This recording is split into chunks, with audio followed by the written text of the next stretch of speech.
What is this? Well, I'm not 100% sure, but it looks like it could be like a really old and hopefully really expensive coin. It's George III and Resolution and Adventure. Sailed from England, 1772. This is interesting. Resolution and Adventure were Captain Cook's ships. Okay, you know who he was? Was he the pirate from Peter Pan or something? Wrong dude. Okay. I was cleaning out my grandma's house and found it in one of the boxes. I had no idea that she was into, like, collecting things like that. Who knows where she got it? Like, I have no idea. I don't really have any use for the coin, or I figured maybe a couple bucks would be great. Captain Cook worked his way in the annals of history to be one of the greatest ship captains ever. This is the guy who discovered Hawaii. Wow. Islands all over the Pacific. He mapped them all out. He invented some really amazing mathematics that helped him navigate where they were going. Captain Cook was an amazing guy. Captain Cook was a naturally brilliant navigator. The maps he made of Newfoundland in the 1750s were so good, they were still using them in the 20th century.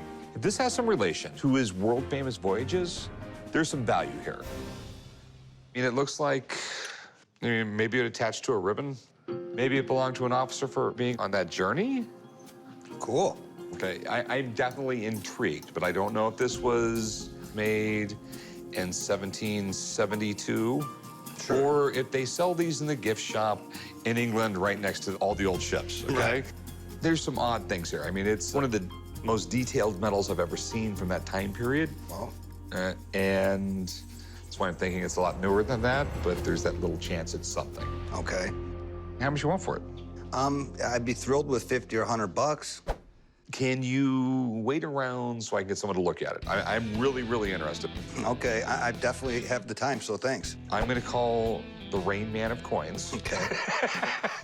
I should be able to get him down here in 15, 20 minutes, all right? Awesome, thank you very much. I started to see dollar signs when he was, like, really excited about it, pointing out all these awesome, cool things about it. Yeah, I think the expert will let us know exactly what it is, what it's worth. I'm excited to hear what they have to say. It's a very interesting item. This is a Resolution and Adventure medal. This journey lasted 3 years, from 1772 to 1775. He went down past the bottom of the African continent. He circumnavigated the southern portion of South America. He went to Fiji, Tahiti, New Zealand, Easter Island. He went everywhere. Captain Cook is really one of the most important explorers in modern history. In his third journey, Captain Cook tried to capture a Hawaiian. They objected and murdered him, along with some of his top men. What do you think? This is really an historical item. They made 2,000 of these, but all of these went to Captain Cook, every single one of them, in a cask, and he carried them on his journey. Wow. He was to give them out to local chiefs as tokens of esteem. So, I mean, so when he would land it on an island, he would hand a few of these out, and, you know, everyone would ooh and ah, because a lot of these islands where he's landing at, the indigenous people haven't even discovered metalworking yet. Right. These would have been extremely interesting to the recipients. And so each one of these is pedigreed right back to Captain Cook. He handled every one of them. Whoa. There may have been some left over. This may have been one that was presented and then handed down generations or found in the soil. All right, so did they ever restrike these? They struck the original batch. Certainly people have tried to counterfeit them by casting them later, but this is struck, and it has this loop on top, and all of them had that. Okay. But it's the real McCoy. This is... I mean, so that was struck in 1772? Absolutely. Oh.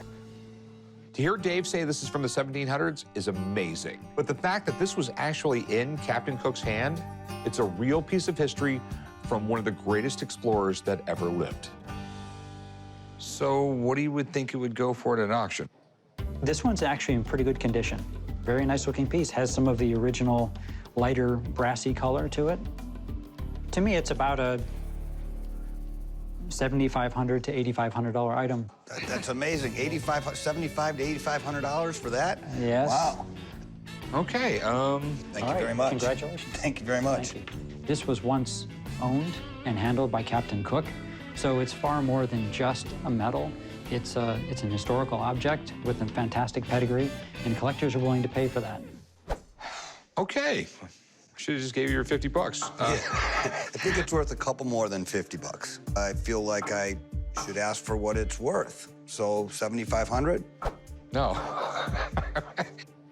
You know what? I'm gonna give you 5 grand for it. Okay, you know why I'm gonna give you 5 grand for it? Why? Because you owe it to me. Why do I owe it to you?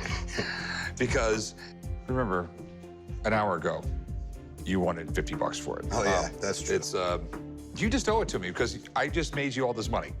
Well, I guess that's Think true. about it, think about it. Okay, if it wasn't for me, you would have, if you walked in any other place on the planet, they would have gave you your 50 bucks and they would have left. So I think 5 grand is a deal. Fair enough. Okay, Thank you. I'll beat you right over there. Thank you, sir. This is cool.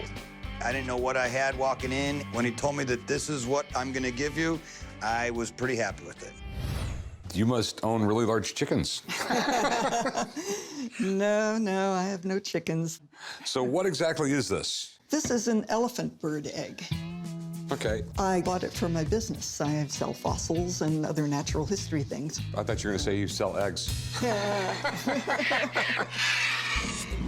I'm here at the pawn shop today to try to sell my elephant bird egg. I'm hoping to get $2,500 for the egg. I've had the egg for 15 years. I think it's about time that somebody else gets some enjoyment out of it. This is interesting. So I know a little bit about the elephant bird. But basically, they were the biggest birds ever. Looked like an ostrich, but it weighed twice as much. It was like a foot taller. Right. In fact, I have a very old trading card, the picture of the elephant bird. This thing would be scary to be around. I mean, yeah, I think ostriches are scary. Ostriches are scary enough. I know they dig these things up and they like piece them together from several eggshells. Yeah, from several eggs. Yeah, it's all these are little pieces. So this is made of all elephant bird eggshell, but not from one egg. All right, looks like they did a good job. It's really, really interesting. They're super collectible. As a matter of fact, fossils nowadays, they're sort of on fire. People are really, really getting into it here lately. How much are you looking to get out of it? I'm thinking $2,500. Okay, tell you the truth, I have no idea if that's a good number or if it's even made out of eggshell. Okay. So if you don't mind, I do have a friend, he's a paleontologist. If I can get him down here to take a look at it. I think that's great. Okay, I'll be back here in a little bit. All right. That's right, I'm calling in a eggspert. Wow, elephant bird. That's what she says. May I? Absolutely. Wow. These are pretty rare. They're often fake too, though. These fossils are often faked because they are rare and valuable. Porcelain is something that's easily fakeable with these types of eggshells. They're large, they're heavy, and that's a material that can pass to a lot of untrained eyes. So elephant birds could get up to 10 feet tall and weigh as much as 1,600 pounds. So obviously they laid a big egg. This is actually one of the larger eggs that I've seen. Some were smaller, but this is well within range of what we would expect to see for an elephant bird. Okay, so is it real?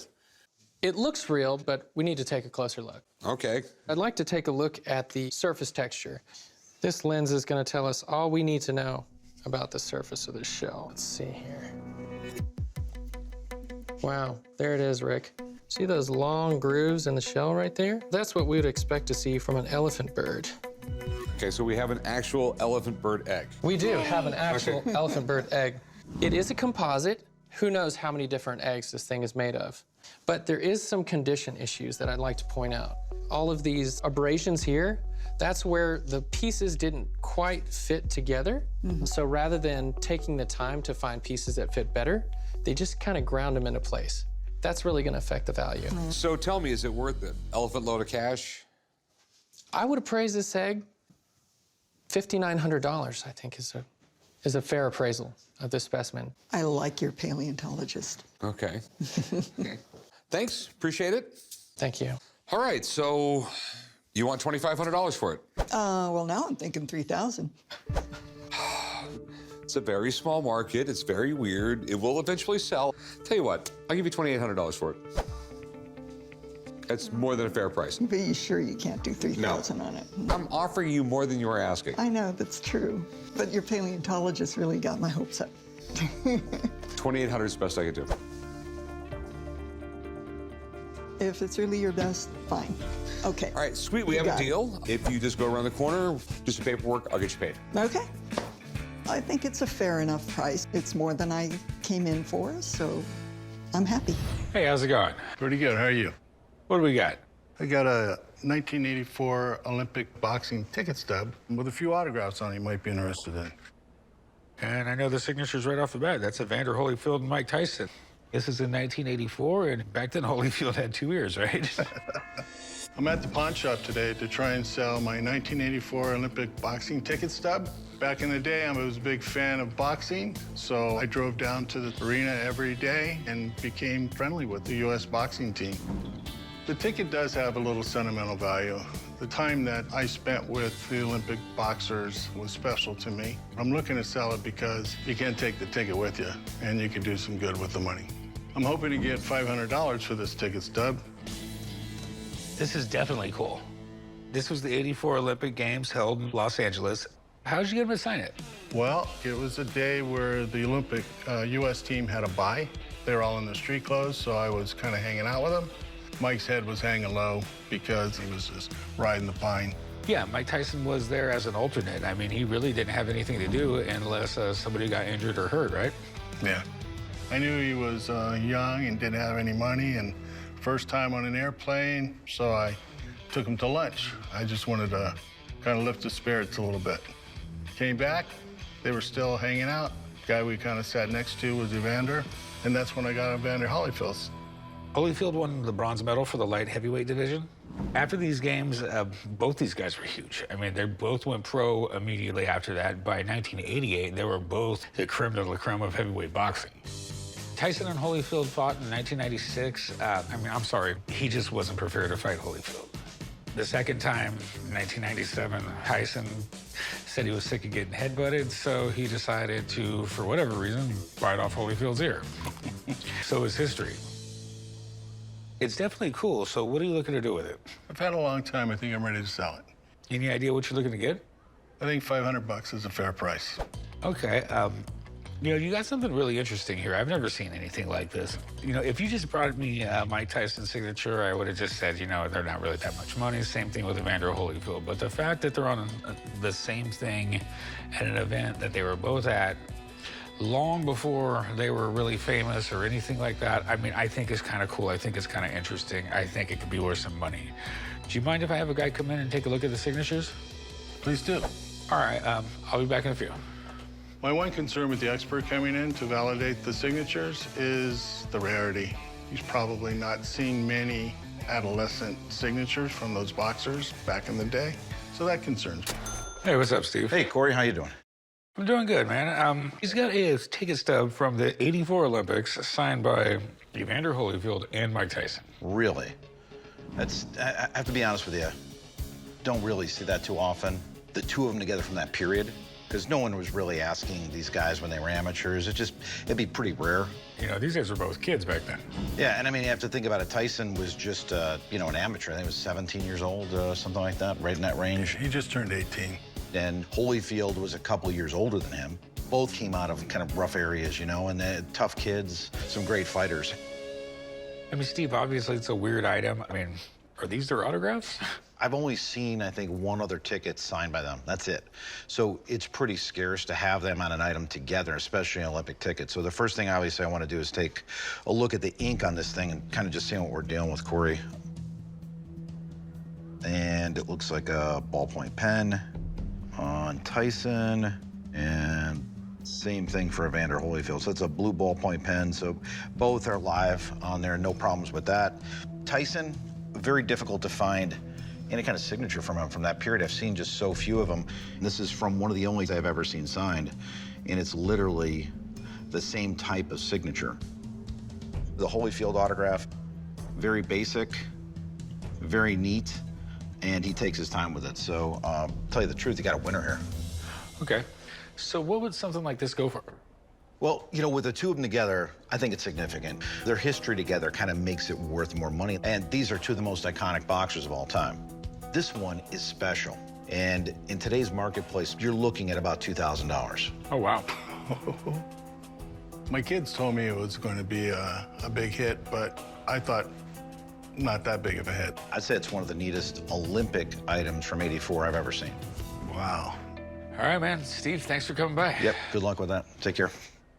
All right, so deal, 500. Wow, you shouldn't have brought him in. What do you take for it? 1,500. I'll double what you came in asking for and give you 1,000. It's more than fair, but knowing how rare it is now, I think I'll stay at 1,500. You know, me having to sell this thing, you know, I might get somebody coming in offering me $1,700 for it. I don't know exactly what I'm gonna get. So I'm just gonna have to stick at 1,000. I think after holding it for 37 years, I can hold on for a couple more. Well, my offer will stand, so if you ever want to come back, please do, okay? I appreciate Take that. care. Thanks. He tried to hook me for $1,000. Based on the rarity, I think I'm gonna pass, take it home, put it in a nice frame, and let everybody see it. Okay. So what exactly you got here?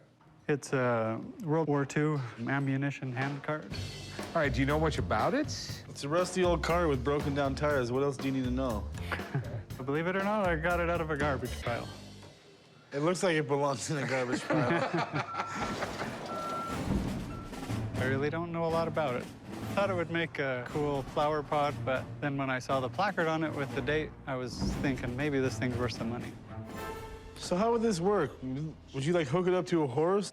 I imagine there was a handle right there, but you would hook it up to a Jeep if you needed to, just moving stuff around. The thing's built like a tank. I mean, obviously it was built so it could be shot. Do you know which company made it or anything like that? There's a placard on it that just tells what area it came from. Okay, we got hand carts and Rock Island Arsenal. It's from World War II, I imagine. Basically, every bit of industry was making something for the war. You know, most people don't realize this. During World War II, there was no cars made for personal use. The saying was, stop making what you're making, start making stuff for the war. During World War II, America's policy was basically all hands on deck. Everyone was expected to help with the war effort. And a cart like this was an important piece of equipment. It could haul ammo, food, medical supplies. And in a pinch, you could throw a wounded soldier on it and bring him back from the battlefield. Fully restored, these things can fetch a pretty penny. So how much you want for this thing? I actually had it in a paper for sale with zero research. I put it in for $500. So obviously it didn't sell for $500. Not yet. All right. Yeah, I mean, the one great thing you do have is it's all here. I mean, it looks neat, it looks interesting. There's a lot of collectors for stuff from World War II. My problem is, I don't even know if it'd be worth fixing up. Do you mind if I call someone? I got one buddy who knows about this stuff, and if it's not worth restoring, he might buy it off you for parts. All right. All right? Pretty nervous. If it turns out to be a piece of crap, I guess I have a new flower pot.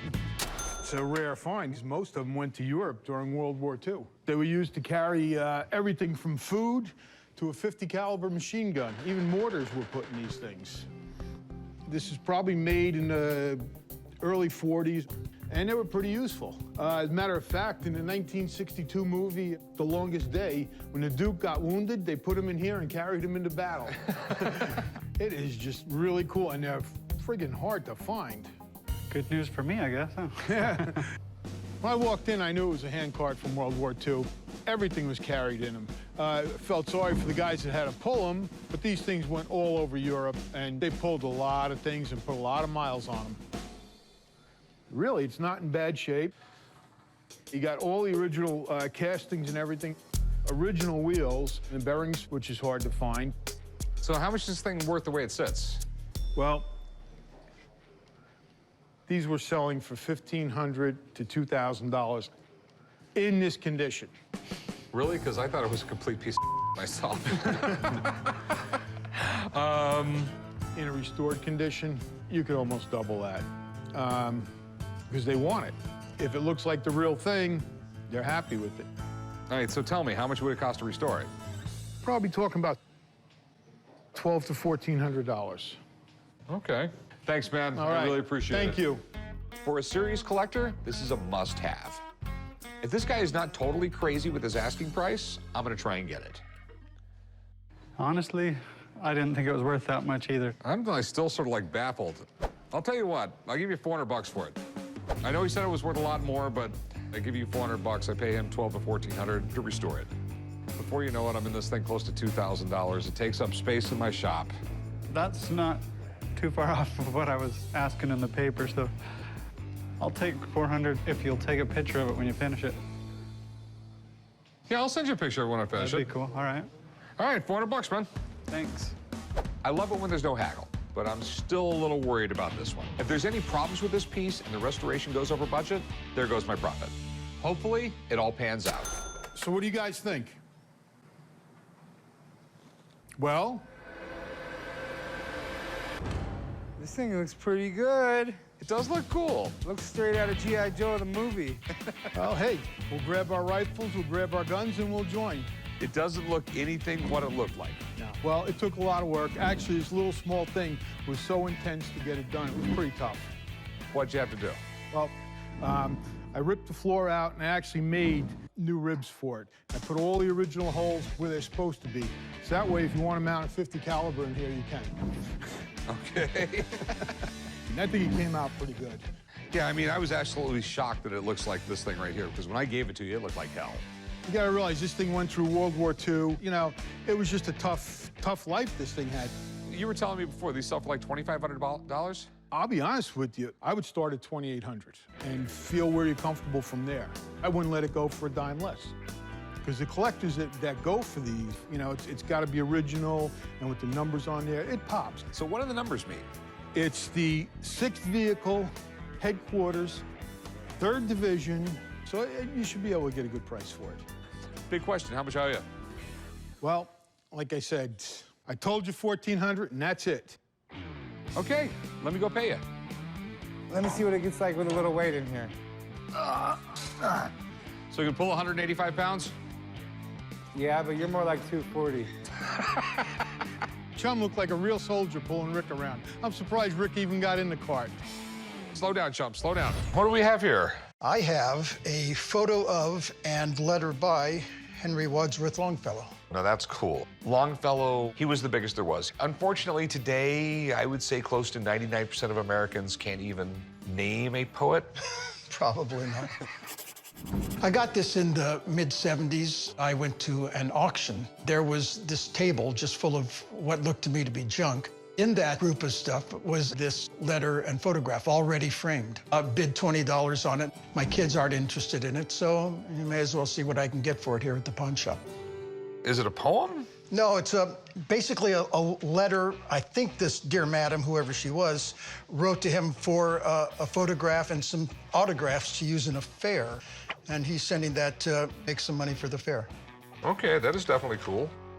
We live in such a different society now. In the 19th century, poetry was so important. It really was. I mean, the guy who wrote poems was as big as a huge author or a really big actor. Exactly. And he really was a superstar back then.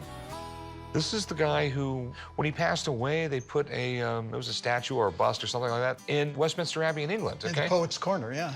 And I think he was the only American ever put in there, up to that point. There might be some now, but I think up to that point, he was the only one there. Yeah. And if you know how snooty the English were, especially back then, they still hadn't forgiven us for beating them in 2 wars.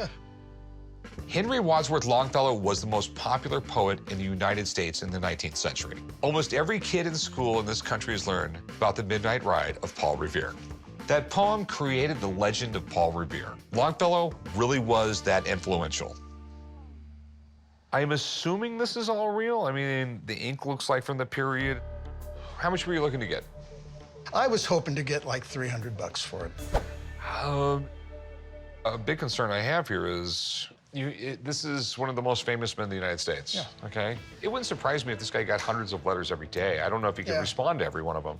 Sometimes they would have a secretary write the letter, or he might have done the whole thing himself. This might have been, went to a secretary, you take care of those. Just give me a couple, I'll take care of those myself. Cool. I am a writer. I guess we'll never know, will we? Okay. No, there is a way.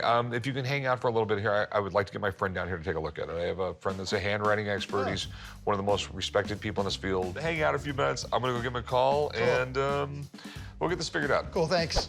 I'm sort of hyped about him bringing in an expert. It may surprise me. It may make me go back in my car and cry. I don't know. We'll see.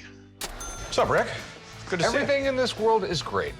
I like hearing that. How you doing? Hey there, how are you? This is it. This is what I called you about. Henry Wadsworth Longfellow. You know, in terms of what this is, it's got great potential. In all honesty, this guy's really sought after. Yeah. This is really neat, you know, if it checks out. I love it. So don't get your hopes up yet. Back when Longfellow was alive, poets were very popular. And that's why he kind of had that rock star status. He'd get paid a lot of money. Just for one poem, he could get paid at that time up to $3,000. What I want to do is take a look at the ink on here, and there's going to be several indicators, especially how the ink kind of adheres to the paper. So I'm going to follow the signature along here, and it kind of looks like it starts off pretty strong, okay? But the more I'm moving along here, you see how it gets very faint towards the end. So he's using a quill to write with it. As the ink's running out. And the ink's running out of the quill. What was that? Wow. No doubt about the ink on here. So that's one good sign, okay? The next thing I want to do is I want to pull up the examples that I have on file here. And on this example, yours very truly. We see yours very truly. I mean, we're looking at live ink. Okay, so it's all legit. Absolutely, there's no question about it. So, what do you think it's worth? The value on this piece, especially with a beautiful signature on there, the photograph, the framing, everything included, right around $1,500. Cool. Cool? Good luck. Good to see you. Man. Yep. Hey, cool. Thanks a bunch. You bet, man. Take care. Well, you know, there's a lot of different collectors that would kind of tap into this piece, and I think an autograph collector, first and foremost, would want it. Someone asking for his autograph in 1881. I think that's about as cool as it gets. What'd you want for this? $300? That's in the past. Okay. I have a little more information now. I don't think $300 is going to do it for me. I would sure like to see $900 for it. I'll tell you what. I'll give you $700. Okay, you walked in here wanting $300. I had your stuff authenticated for you. Yeah. And I'm offering you more than double what you were asking. Okay, I think it's more than fair of me for $700. Yeah, let's do 700. Sweet. Thank you, sir. I will meet you right over there, and I will get you some cash. Oh, I like that. 700 isn't 900, but, you know, it's okay. It's a whole lot more than 300. I may go back home and dig through the closets again, see what I can find. Hey, how's it going? What's up? Got some old school Viking artifacts for you. All right. Whoa. I mean, this is definitely some money right here. I really want to make a couple $1,000s a day. It's a couple of the items. I didn't know exactly what they were. The prized possession, I believe, is this gold Viking bracelet. And the things I had to trade for it, it better be one of a kind. All right, so where did you get this stuff? I have a buddy that lives in England, and he has an antique store, and we buy and we trade from each other. And I had something he wanted, so he happened to trade me for this stuff. All right. These are more like fragments of something. Yeah, it was a brooch. Obviously some kind of jewelry. I mean, all this stuff is... I mean, the problem is I don't know what it is. Okay. These two are really intriguing. This is really neat. I think it's what's left of a copper bracelet. Okay. It's my favorite piece out of all of them. You almost never see legitimate Viking items here in the U.S. Even small and broken pieces, like some of the things in this collection, could be worth a lot of money if they're authentic, because real Viking items are hard to come by. I'm not even sure what everything is, but you never want to dismiss anything too quickly. There might be a diamond in the rough. Did you know much about the Vikings? I mean, just in general? I knew they were bullies. I like how they would come in and just gangster everything around. And yeah, that's basically what they did. These were the most iron men you ever seen in your life. And just the way their culture developed was that they just believed that it was a lot easier just to go take stuff from people than to actually trade with them. Bully them, huh? You know, if you went to most parts of Europe, there was planting season. Well, in Scandinavia, they planted crops and everything, but there was also raiding season. I have always been fascinated with Viking history. Their exploits are legendary, and I would just love to get something that's authentic. But I have to make sure they're truly Viking and not just rusty bits of stuff he dug out of the ground. I'm assuming you want to sell the stuff. Yes, I would love to sell them. All right. And did you have an idea what you wanted for this stuff? I was thinking around $1,000. Okay. Now, this stuff right here, okay, I can't tell you when it was made. Okay. Okay. I don't know if this is Celtic from like Ireland, Scotland. It's haunted. Okay, I can't tell you anything about it, okay? I can't tell you when this was made, but I can tell you this is gold. So there's a lot more than $1,000 worth of gold here. So I do have a friend, he is in town. I met him in New York, and he actually works on the Viking collection there at the Metropolitan Museum of Art. Okay. Can I have him look at this stuff? That's not a problem. Okay? Be my guest. Hang out, maybe buy something. I know he's calling in the expert, but that makes it better for me. So him calling the expert just puts money in my pocket. This is my Viking friend. There you go. Nice to meet you. Laird is the most knowledgeable guy I have ever met when it comes to Viking history and artifacts. He's been collecting this stuff for almost 20 years, and some of his items are in the Metropolitan Museum of Art. So I'm hoping he can tell me more about these pieces and what they're worth. What was the thing with the little hats they would wear with the horns on them? The weird hats. I call them the weird hats, but... Well, the weird hats actually come from Wagner's operas. They were an improvisation of what they thought Viking helmets might look like. You know, they were really thought of as a very barbaric people. Vikings actually never wore horned helmets. We know very little about what Viking helmets actually were. There's been 1 or 2 finds of Viking helmets. Remember, these are iron items, and they didn't last long in the ground. I guess before I proceed, did this all come as part of one collection? Yeah, it was all together, all one. If we look at what I'd say is this group of items right here, this is diagnostically Baltic Viking. Baltic Viking, is that not Viking? Well, I think the academics would say technically it's not Viking. These are tribes that were not necessarily as migratory as the Vikings or as warlike. They were contiguous with the Viking areas, and they traded quite a bit with them, and they copied their style of garb, their style of decorations. If you or I were put back in time and we walked in on these people, they would have looked like Vikings to us. Okay. Unfortunately, you see a lot of these types of items on auction sites right now. Because of that, the value's very low to negligible on these items. This particular piece caught my eye. This is part of a bracelet. It's a copper alloy. And so Viking currency, what they would do to trade is they would just cut bits of bronze and silver and they'd weigh it out. The merchants all carried scales, and that's how they would transact. You know, this item is probably worth $50. Okay. The complete bracelet is obviously larger and more interesting. The dragon head terminals are really an attempt to copy Viking jewelry that was being made in Sweden at the time, around the 10th century. And this item would probably be worth about $175 to $200. All right, and this stuff? This stuff, this is based on its size, and certainly not a Viking spear. It's an arrowhead of some sort. It could date from any time. And Okay. I'd have to defer on that. It's not worth a lot, but it's certainly outside of my range of expertise. And the bracelet?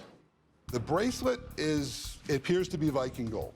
So you're saying this is legit Viking gold, the magical gold? Well, I can't endorse any magic to it, but I would say it would appear from its form and how it's manufactured, these pileated wires, to be very traditional Viking. Obviously, it would appear to be the star of this group of items. Auction estimates on it would be something between 6,000 to 8,000 British pounds, which would be, and I'll leave it to you to translate. Please translate, my fine friend. 6,000 pounds would be right around 9,400 bucks. Man, I knew it was worth something. He quoted the bracelet at over $9,000, and I think that's great because I only thought I was gonna get $1,000 out of it. So looks like I hit the jackpot. Well, thanks for coming in, man. I really appreciate it. If you want to see some really exciting stuff, I've got a couple swords that be happy to bring by the shop and show you. Oh, bring them by. I'll take a look. Terrific. Hey. Appreciate you, buddy. No problem. All right. My pleasure. All right. I'm gonna show you what I want. Okay, these right here, I want to give you 150 bucks for. I was thinking more along the lines of about 400. You heard what the guy told you. I know what he told me, but you know, I don't have a lot of customers going, hey, dude, you got some Viking jewelry?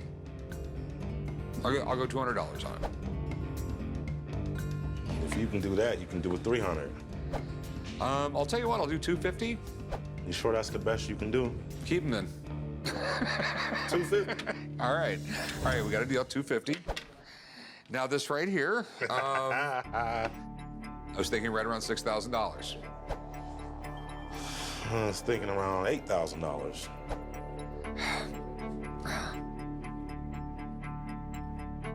Okay, plain and simple, I'll give you 7,000. I will not give you any more. That is what I will give you. It is a more than fair price. 75? No, $7,000. Okay, I mean, you're a hard guy to I'm not a hard guy to deal with it. You're the one who walked in here and wanted 1,000 for all of it, and you're walking out of here with $7,250. Okay, well, for the magical gold, we'll have to settle at that, buddy. Okay, all right. Okay, I'm gonna box this stuff up, and I will meet you right over there at the pawn counter. Okay. 7,200. I'm gone. Hit the jackpot straight to the bank. Let's get on. Hey, how you doing? Well, how's it going? Pretty good. What can I do for you? Just came in to sell my helmet here. How did you get this? So we were at an estate sale, me and my sister, and came across it and thought it was super cool. It reminded me of an old football helmet, you know, from like the 1800s. Are you a football player or something? Yeah, used to be. I feel like Magneto. Xavier won't get anything from me. I'm here at the pawn shop today to try and sell my iron helmet. It's really, really old looking and kind of thought it'd just be something cool to have. I've done a little bit of research on it, and I'm hoping to sell the helmet today here for about $750. Man, this thing is sexy. I'm by far no expert on these, but it looks like the craftsmanship of the time from the 6th, 7th, 8th century, you know? They obviously didn't have the same type of tools we had for precision cutting and stuff today, so it just looks really, really cool. It's an Anglo-Saxon helmet, and they would have been worn by, you know, all kinds of people. Even the Vikings would have worn something similar like this. I think it's made out of iron. I'm pretty buff, so it doesn't seem very heavy, but I mean, it probably weighs, what, about 5 to 8 pounds maybe, I'm thinking? Yeah. If you're getting an arrow shot at your head, I'd rather have this than a piece of wood there, right? Yeah. This is gonna protect you a lot more. How much are you looking to get? I want to get $750 for it. Honestly, I don't know if it's worth $750, $7.50, or $7,000. I really have no idea. If it's real, it could be worth more than that. I'd like to have my guy come down, test it, see if it's from the period, and maybe we'll be able to make a deal. Awesome, sounds great. All right, find something to buy just in case you get some money from this. Appreciate it. Thank you. I'm really excited for an expert to come in and take a look at it. I'm hoping he can authenticate it so I can get exactly what I want. Hey, Bob, how you doing? Chumley, how you doing, bud? Whoa, it wasn't me. Take a step back. So that's what you called me down for. I thought you said you had a sexy helmet. Oh, well, it was on me, so it was sexy for quite a few minutes. No, it's not a sexy helmet. What you've got appears to be an authentic Anglo-Saxon helmet, but to find one in this condition, you just don't find them. Iron doesn't last for 1,500 years. When you find them, they're usually powder.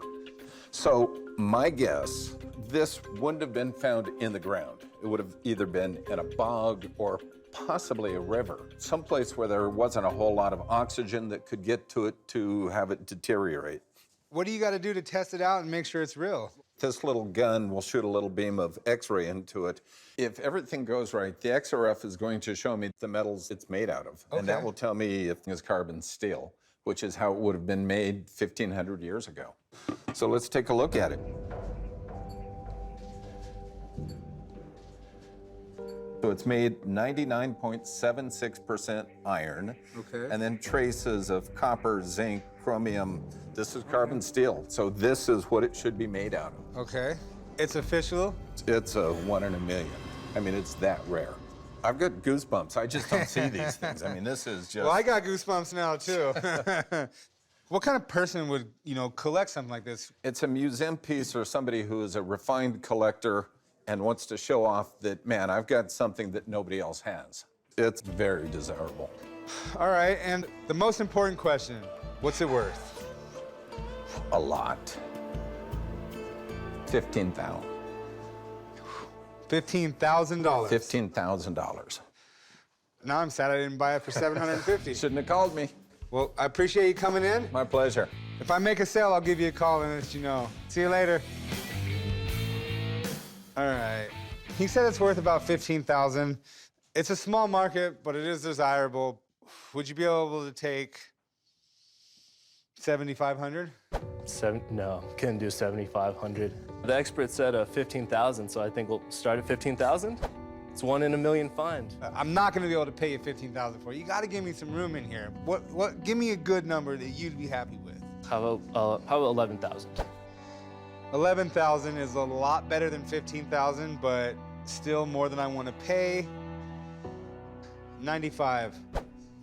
Can you come up a little bit more than 95? I know he was just telling you the rarity of it and the condition it's in. I really can't. 9,500 leaves me a good amount of room. And I have to sell it. It could stay here for a year, it could stay here for 2 days. $10,000? 10 big ones. I'm not gonna let it walk over 500. So for $10,000, you have a deal. $10,000, it's yours. Pleasure. I'll meet you over at the counter. I'm in shock. I had no idea it was worth that much. I can't believe I'm leaving here today with $10,000. Just blows my mind. Hey, what's going on, guys? Hey, what's up? I'm looking to sell a book. Sell a book? What kind of book is it? It's an annual registry of 1776. The Declaration of Independence is printed in it. Wow. I brought an annual registry of 1776, which contains a copy of the Declaration of Independence. I'm looking to sell my book today to take my lady out here in Las Vegas, get her drunk, and maybe she'll marry me. This is 1777 in England, okay? When this came out, this was all news from the year previous. But the compiling of information was not really great back then. And this was basically the 1777 version of Wikipedia. People come in here all the time with random items they know very little about. But I actually know what this is. It's like a journal that covers the major events of a year. Imagine the people in England reading this and trying to make sense of this ragtag group in the colonies that were willing to put their lives on the line to fight against the most powerful country in the world. I'm sure a lot of them were none too pleased. Where did you get it? It was my grandfather's. Okay. And we recased it to stabilize the book so pages wouldn't fall out. Generally, you don't restore old books, just so you know, unless it's like absolutely necessary. It was absolutely necessary. Looking through it, it's most likely pro-English. It would probably be a really interesting read, everything they have to say about those damn colonists, you know, trying to rebel from the king. All right, here we go. The Articles of the Confederation. Well, what's all that about? How old are you? I'm 30. Oh, it's the Articles of the Confederation. It's the first Constitution of the United States. Oh, okay. All right, what'd you want to do with it? I was looking to sell it. How much were you looking to get out of it? $2,000. I'm intrigued. I'm deeply intrigued because something printed from 1776 and has things like the Declaration of Independence in it could be some serious money. Son, do me a favor. What's before that? you leave. What's you that? call Rebecca. All right, bye. Love you too. Uh-huh. Rebecca knows everything there is to know about books. Okay. Why don't you look around for a little bit? We'll wait on Rebecca and Cool, sounds good. It's amazing to think what was going on in the world when this book was published. And the fact that this is printed in a British point of view makes it really interesting. I have to be honest, I've never seen anything like this. Hey, what's up? Hey, Rick, nice to see you. A guy brought in an old annual register. These things aren't usually a big deal, but this one is from 1776. It includes the Declaration of Independence and the Articles of the Confederation.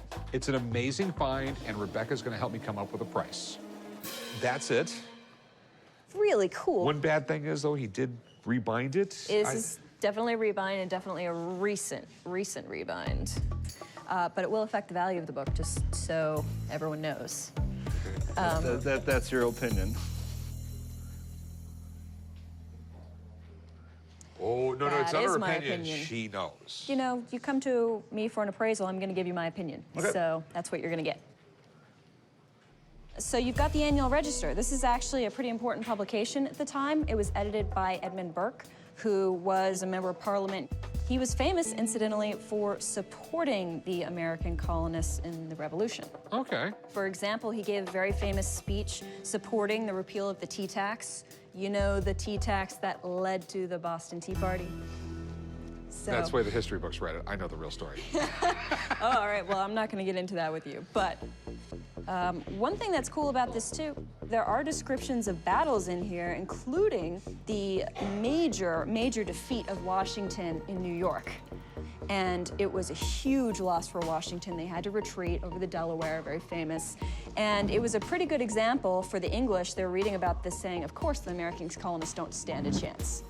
The Annual Register was the perfect publication for any kind of gentleman or any educated man who wanted to know what was happening in the world. Not only history, but politics. Anything that people were talking about was put in this magazine. So what do we have here? This is really a landmark here, period. I mean, not only do you have the description of the battles, but you have the Declaration of Independence, you have the Articles of Confederation. It's kind of like All right. banger year. But that doesn't necessarily equate to value. You're right. This one, you have issues. I mean, there's a tape repair here, and I really mean literally tape, which, not good. And then, of course, you've got the rebind. So, with all of that in mind, I would value it at about $3,000. $3,000, that much? Yeah, I would. Okay. All right, you're the best. Yeah. Happy to help. Thank you. Take care. Awesome. If Rick decides to go forward with this, I don't think he'll have a hard time finding a buyer. Americana is a huge area in collecting, and everyone loves it. Well, what's the plan, Stan? I mean, what's your absolutely best price on it? Well, let's start at the $2 grand, and I will not be bartered with. You can make some money off of that still. I know, but would you ever pull $3,000 out of your pocket for a book? For like a first edition Nintendo Power, yes. I don't even know what that is. Let me give you $1,500. Let's go 16, we got a deal. All right, I'll go $1,600. Awesome. I will meet you right up front. Cool, sounds good. I feel great. I would have walked away with 1,000 and been just as happy. Don't tell Rick that. Can't believe that little kid got me. Hey, how's it going? Good, how are you? Oh, pretty good. Good. I'd like to sell this gold coin if I could. Okay. 8 escudos. This is a Spanish stamp here. This is like the Royal Crest of Spain. So where did you get this? I got that from my grandfather when he died. He left a safe full of contents. Any other cool things in the safe? Not really, no. No holy grails or anything like that? No, not to my knowledge. I'm going into the pawn shop today to see if I can sell my grandfather's gold coin. He kept it in plastic, so it's in really good shape. Looks really old, and I don't really have any use for it. So I'm gonna see what they can do for me here. Do you know much about this? I don't know much about it at all. Okay. I know a little bit about the coin. I mean, it's 8 escudos. It was from Lima, Peru. They had like the worst mines in the world. I mean, it was 2,000 feet deep. You would go down, there was cave-ins, there was no ventilation, there was no nothing. It was just really, really brutal. But it made a fortune for the Spanish. Sure. When the Spanish occupied Latin America and South America, they used forced slave labor to work the mines. It was a brutal and dangerous job, and the life expectancy was short.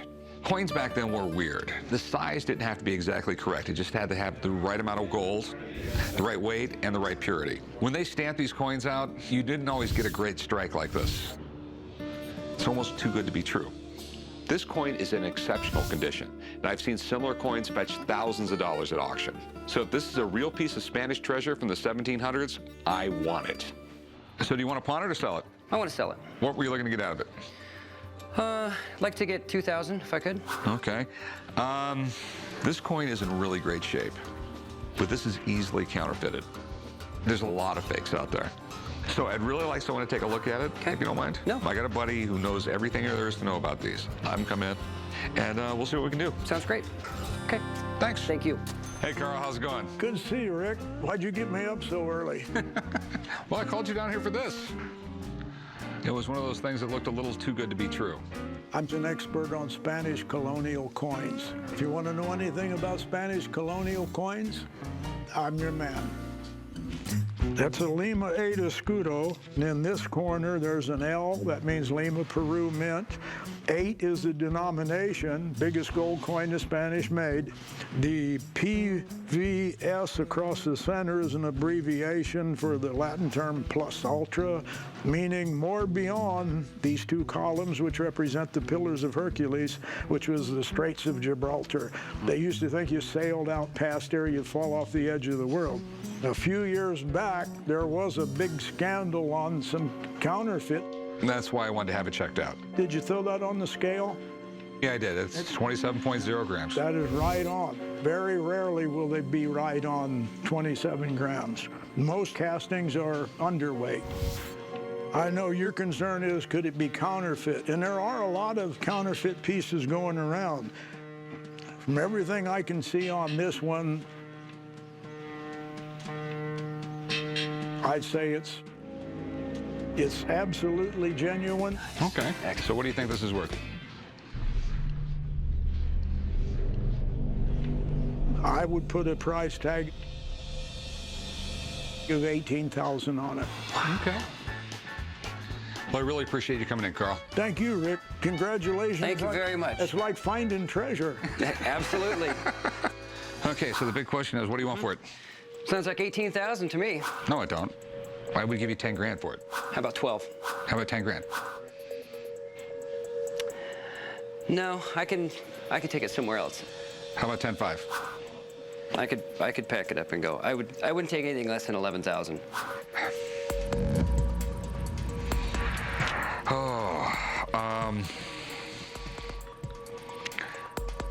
I guess I got to do what I got to do. 11,000. 11,000. Okay. Got a deal. Thank you. Let's go do the paperwork. You got it. I'm shocked at how much the coin was worth. I had no idea. Considering I was only asking for $2,000 when I first got here, and now I'm getting 11,000, I feel very happy with that. Hey, how's it going? Good, how are you? All right, just looking around. Sure. Unfortunately, even when I'm on vacation, I can't help myself. I'm always looking for deals. One of the weird things about a random antique shop, you'll never know what you'll find. It might just be completely full of junk, might be full of treasures, might be overpriced, might be underpriced. Is the player piano for sale? Well, everything has its price. What year is it? It's 110 years old. And it works and everything like that? Yeah, here, try it. It's a hit of the store. Okay.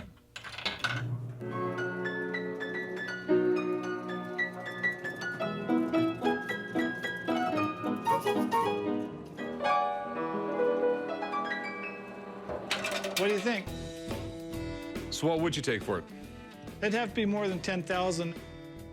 That's a little more than I want to pay.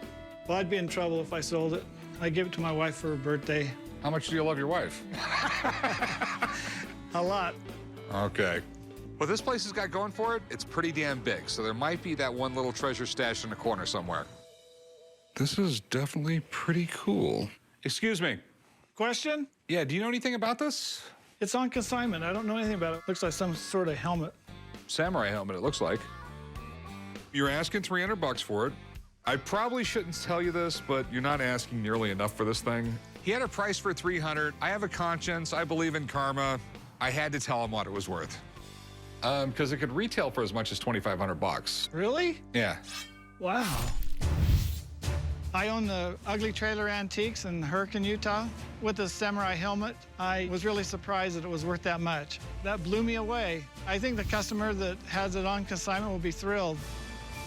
This is actually really cool. This is a samurai helmet from late Edo-Period. When is that? Early 1600s to basically 1868, I believe, somewhere right around in there. You know, you had the emperor, who was like the king, and then you had the samurai, which was sort of like the royal court. They were basically the equivalent of like dukes and earls in England. Over the years, I've seen a few samurai helmets. I've seen a lot of samurai swords. So when you get those things in your store, you try and do a lot of research on them. That way you know next time they come in, what to look for. I mean, everything on this thing looks right. So how much will you take for it? What will you give me? $12.50. I gotta do a little better than that. You only wanted $300 to start with. So what will you take for it? Well, I think after what I've learned about it today, I think we gotta have at least 2 for it. $1,500? Come on, you can do better than that. 17. I'll go 16. $16.50.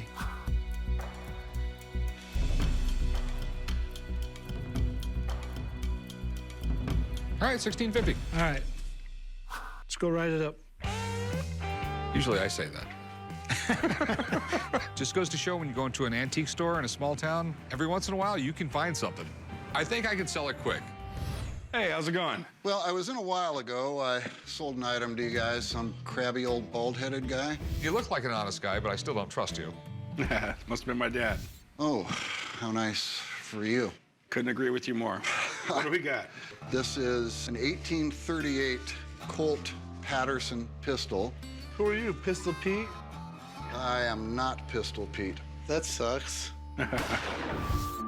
I'm a military and gun collector. I swap, buy, trade a lot of different guns. This was the first gun built by Samuel Colt. I'd like to get $15,000 for this gun. If pressed, I could probably go as low as $12,000.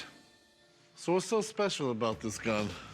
Now, before this gun, the only real reliable guns out there were the single-shot cap and balls. This was the first successful repeating gun.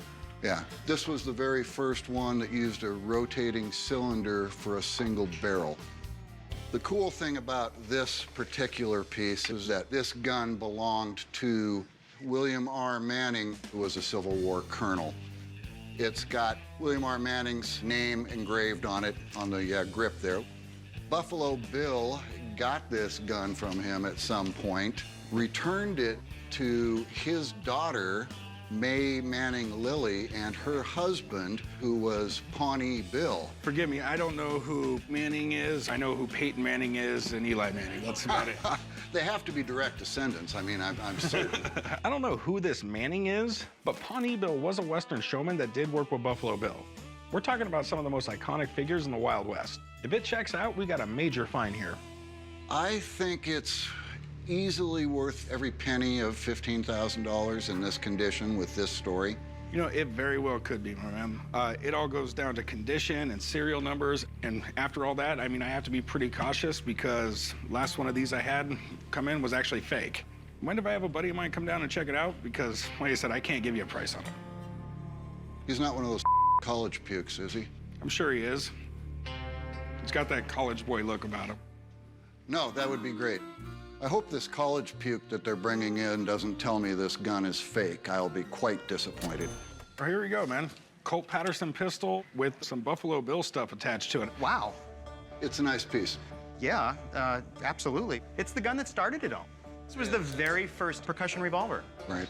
Colt charted new territory with the development of the Colt Paterson. They made about 1,000, and I would guess there are probably 100 left. They're very, very rare and very, very valuable. What's the story with Buffalo Bill? This gun originally belonged to a William R. Manning, who was a colonel with the 50th Artillery Regiment from Georgia during the Civil War. He was a Confederate. He was a Confederate. Okay. Buffalo Bill got this gun from him at some point, returned it to his daughter, May Manning Lilly, and her husband, who was Pawnee Bill. It's pretty much laid out here. Buffalo Bill is a big name in history, and if you've got a gun that can be even tangentially related to him, you're talking a lot of money. The box, I have no doubt, was sold by this family, and I have no doubt there was a gun in it. The question is, was this the gun in the box? I see. It does look like old engraving. Another thing you have to look at is the type style. Is this a modern font, or is it an antique font? Okay. The engraving does look old, so I'll give you that. Okay, Corey, what are your concerns? Had fake ones come in before. You've had fake Colt Patersons Yes. come in. Okay, yeah, there are fake Colt Patersons. Once you add the whole Buffalo Bill thing to it, I just at a complete loss of what to even offer the guy. There's a characteristic to the Colt Paterson. The barrel is, okay, the barrel's 7.5 inches long. Were they standard at 7.5 inches now? They made them 7.5 inches and they made them 9 inches. This is a standard barrel length, which is good. Now, we talked about this being an early gun. Let's look at the serial number. The serial number will appear usually in 2 places, and they're sort of hard to find places. Pull the barrel off for me. I don't want to be the one that breaks this thing after, you know, there you go. Okay. Yeah, the first serial number is going to be right there. You got it there, and let's see what it says. And the serial number is 2. Whoa, 2. Is that good? Well, let me put it this way. What's the most expensive pistol ever sold in America? I don't know. A Colt Paterson, $1 million. Great condition. I mean, it looked brand new. If this gun is serial number 2, it's the second Colt ever made. It's priceless. This is a really big deal. Okay. I mean, it's a really big deal. Let's look around for more serial numbers. There's usually one under the grip.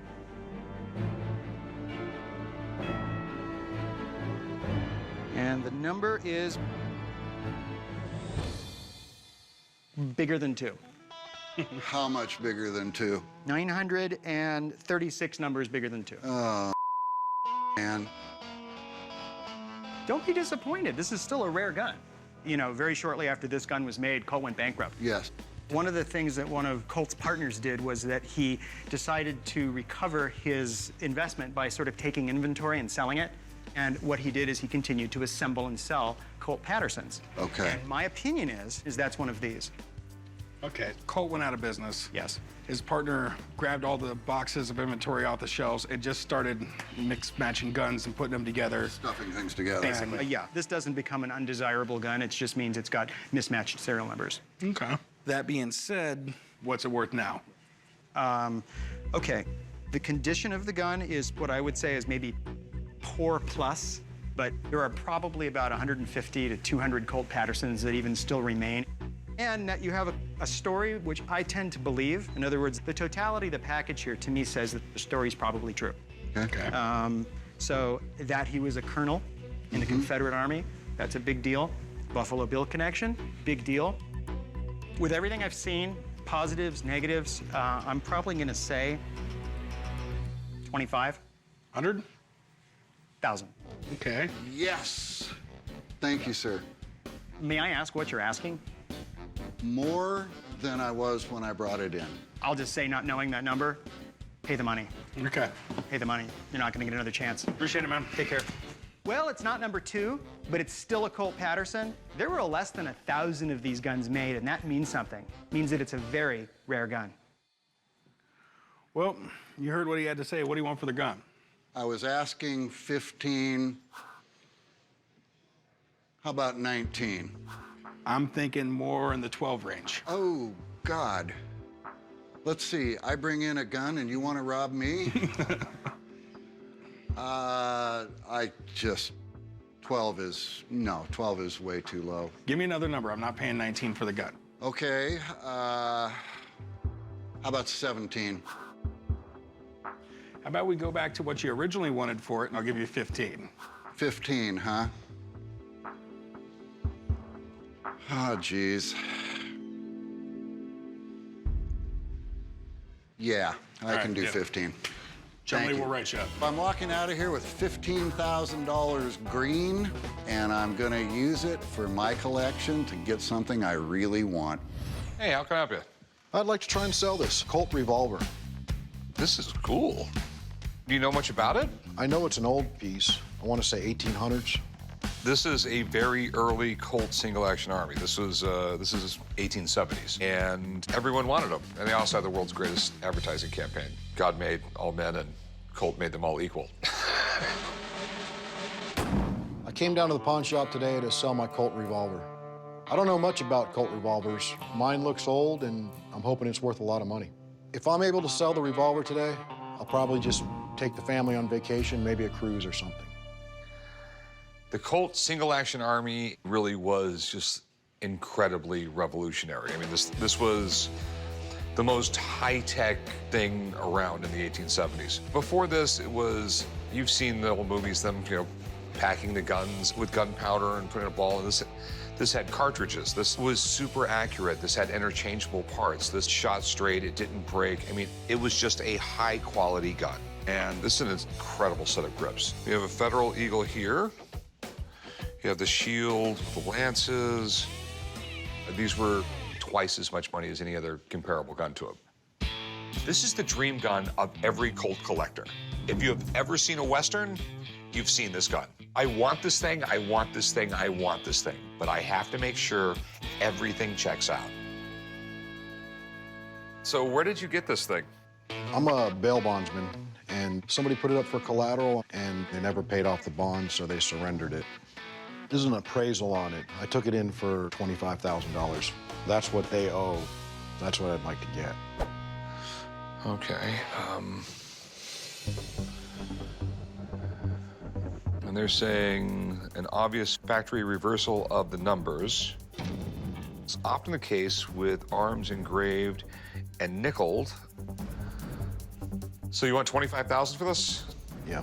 Do you mind if I have someone take a look at this thing? I mean, I just have a lot of questions on the gun. I mean, it's really weird that you have 2 serial numbers on the gun, but if everything checks out, maybe we can make a deal. Great. Okay? Hang out 5 minutes, I'll get him down here, and we'll go from there. Okay. I'm a little excited and a little nervous to hear what the expert has to say. He might devalue it. Then again, he might increase the value of it. Oh. It's a pretty neat gun. My big fear with things like this is usually when it's too good to be true, it's too good to be true. What do you think? I mean, at first look, it's gorgeous. What's really nice about this is a known pistol. This has been in 2 books, and one of them is the Colt Bible. So, it's a single-action Army, 7.5-inch barrel, which was the standard cavalry length. The single-action Army changed everything. I mean, this is the gun that won the West, also known as the Peacemaker, the Colt 45. I mean, this started it all. Cool.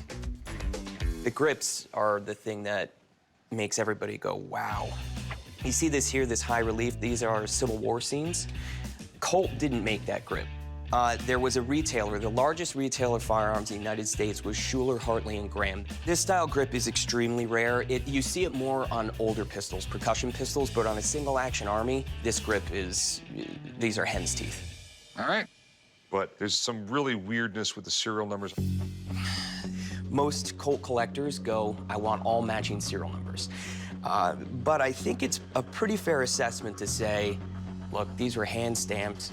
They were making them thousands and shipping them out, and that could just be a simple mistake. It could drive the value down a bit, but there's so much right about this beautiful gun that, you know, for me, I would still want it.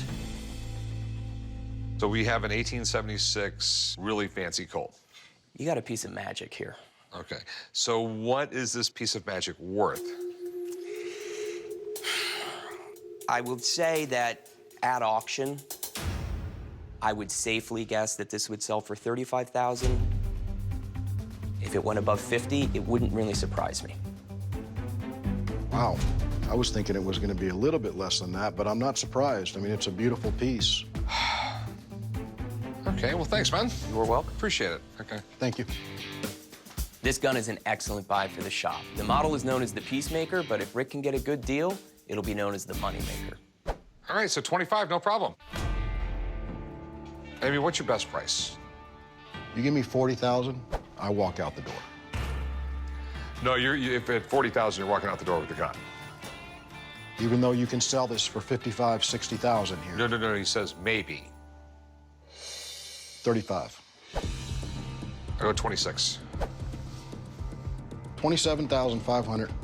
Gun's yours.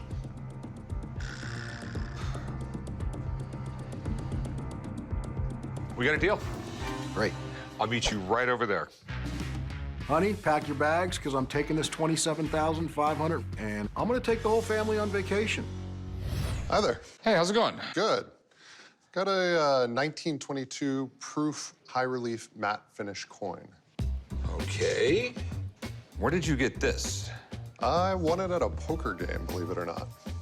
This is like one of the holy grails of American coins, and you won it in a poker game. Yep. Whoa.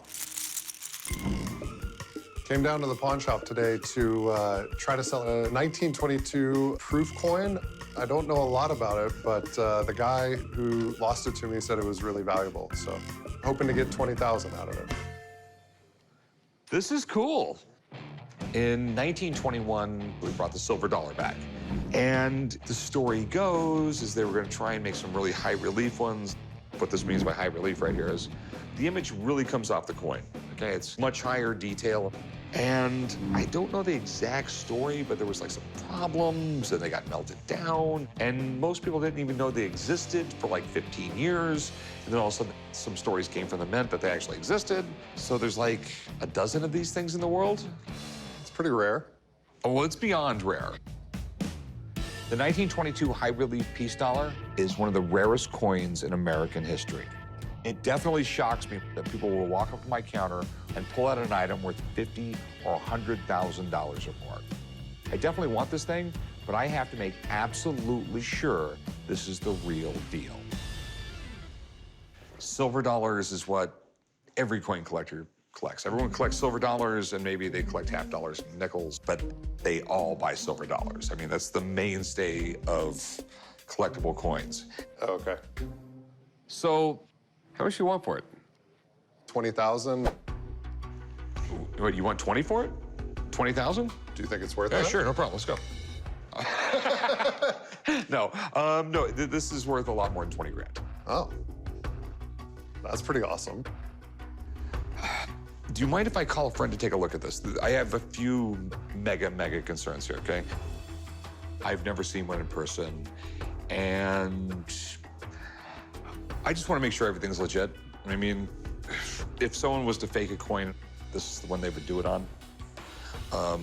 I'm actually friends with a guy who works at NGC. He's one of the best coin graders, and if everything's legit, maybe we'll do some business.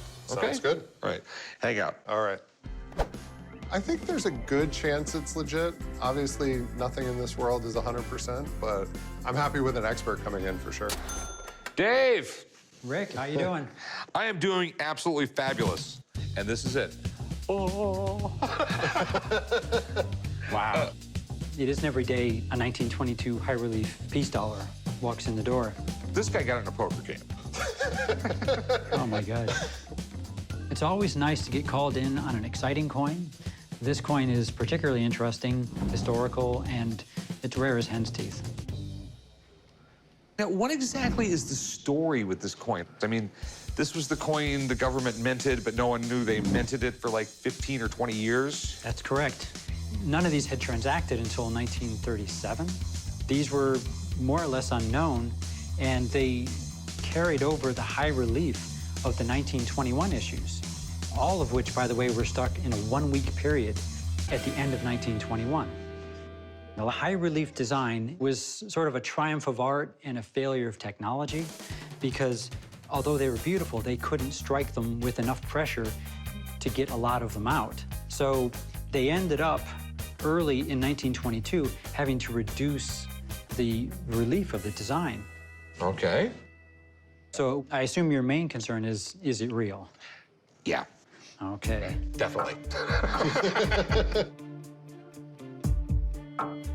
It is in an NGC holder, which is wonderful. The holder is completely intact and genuine. And the coin is perfectly legitimate. It's one of very few known. Okay, so the big thing is, what's it worth? One of these sold very recently that brought a touch over 100,000. It's a little bit nicer than this, but not too far apart. I think this coin is worth something north of 50, but less than 100. Okay. Thanks, man. Super rare, no problem. Okay. Thank you. Congratulations. Thank you. Thank All you. right, there you go. All right. All right. I'll talk to you soon, man. Sounds good. I'm quite excited that this is the real thing. Very few specialists have had the chance to actually handle them, but Finding one of these, especially walking into a pawn shop, is really extraordinary. I should have just gave you the 20 grand and not called in Dave. I'm happier now. I'll give you $65,000. What about 90? I think 90 is fair. You were willing to take 20 grand for it. You weren't willing to offer me 20 grand for it. I think 75 is fair. Meet me in the middle at 80, and you got a deal.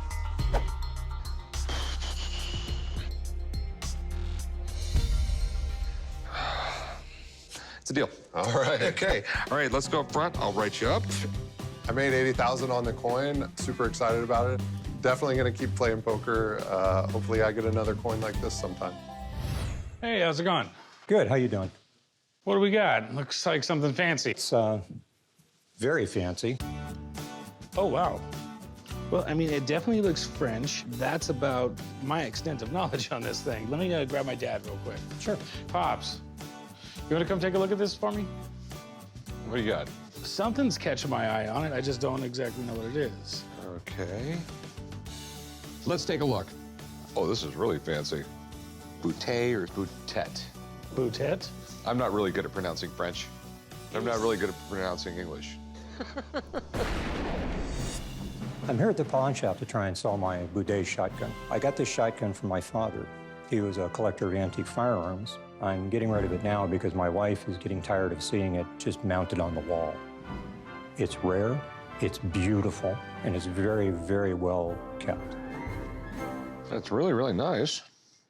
Boutet, he started doing this right around 1800-ish. He was like the Rembrandt of guns. I mean, before Boutet, there was the art, and then there was the function, and then this guy was like the first one to really combine the both of them. You had to be really, really wealthy to have a gun like this. He was Napoleon's gunsmith. Yeah, I think he was like an armorer for Napoleon. There was lots of these guns out there that were super inlaid, and they were made for royalty. But they really weren't that great of a gun because the royals were probably never going to fire it anyway. This is really fancy. That is gold inlay, or they would literally keep on pounding the gold into the steel till it's stuck. This is burled walnut, hand checkered. All these pieces down here are really high quality steel, and high quality steel like this was really expensive to make. I mean, just everything about this is just like crazy quality. And there's probably some other stuff about it I don't know. Should I give Alex a call? Well, how much do you want for it? Because if he wants $50, I'll just give him that now and we'll... Oh, it's not going for $50. I'm looking at 10 grand. Okay. Yeah, give Alex a call. I mean, it's most likely worth at least that. It could be more. I just got a lot of questions on it, and we'll go from there. All right, I'll call Alex. They're bringing in an expert. And I think it's a really good idea because I'm guessing at what the value of this firearm is. And I'm hoping he will up the ante, period. What do you think? Holy moly. Can I pick it up? Please. This is stunning. So Boutet was the gunsmith in France in the 18th century and into the beginning of the 19th century. He was so good that he was the royal gunsmith to Louis XVI, who was the final king before the Revolution. And not only was he his gunsmith, but Napoleon made him his gunsmith. So the guy had a long career as basically the finest gunsmith, certainly in France, but many people would argue in the world. Okay. Let me just see the... So it's about probably a 50 or 60 caliber, which doesn't really mean anything in shotgun terms, but for people like today, you would say this is about a 20 or 22 gauge. It's muzzle loading, it's flintlock. I'd like to just see the... Oh, yeah. So what I'm doing there is just making sure that the springs are still good, and they certainly are. Yep, and so it's a double trigger. So one trigger fires one cock, the other fires the other. So you see Boutets in some of the finest museums in the world. There's a series of Boutets at the Met in New York. They are all over Europe. So basically what we may have here is a one-off piece by one of the best French gun makers of all time. The best French gun maker of all time, arguably the best gun maker in history. Okay. Any idea what it's worth? So simple Boutets will start easily about $10,000. One like this, on a scale of 1 to 10 as far as decorative, this is about a 6. So they get very, very decorative. The one thing I'd like to do is I'd like to test it. If it fires how I believe it would, I'd be more comfortable evaluating it. Do you mind meeting us out at the range with it so we can test it out? Sure. And we'll meet you out there, okay? See you at the range, man. Yep. Let me grab a piece of paper. I'll write down the address for you. Awesome. I think my wife would get really mad if I came home and said, I saw a really nice Boutet at work today. Hello, boys. Hey. So the Boutet looks all polished up and ready to go? The Boutet is shiny, yeah. One of the things I have found in this direct sunlight is actually the barrels are also marked. So this barrel is marked Boutet, and then the other side, it's marked manufactured in Versailles, and it has a serial number 322. So that actually might be traceable, which is really nice to see on the barrels. So all right. That's an added bonus. I brought some shot. I've got some F black powder. We're gonna load about 50 grains, which is a pretty light load for this, but just to be safe with it. And I set up some fruit targets. Let's do this. This shotgun is like a piece of art. Typically, I wouldn't fire this gun, but collectors search for firearms like this. And if it's successful, I do think it'll help the value. All right, so I think I should shoot it? I'll shoot it. I have waited half of my life to shoot a Boutet. Let me try it. Alex is gonna shoot it. Okay. All right, here we go.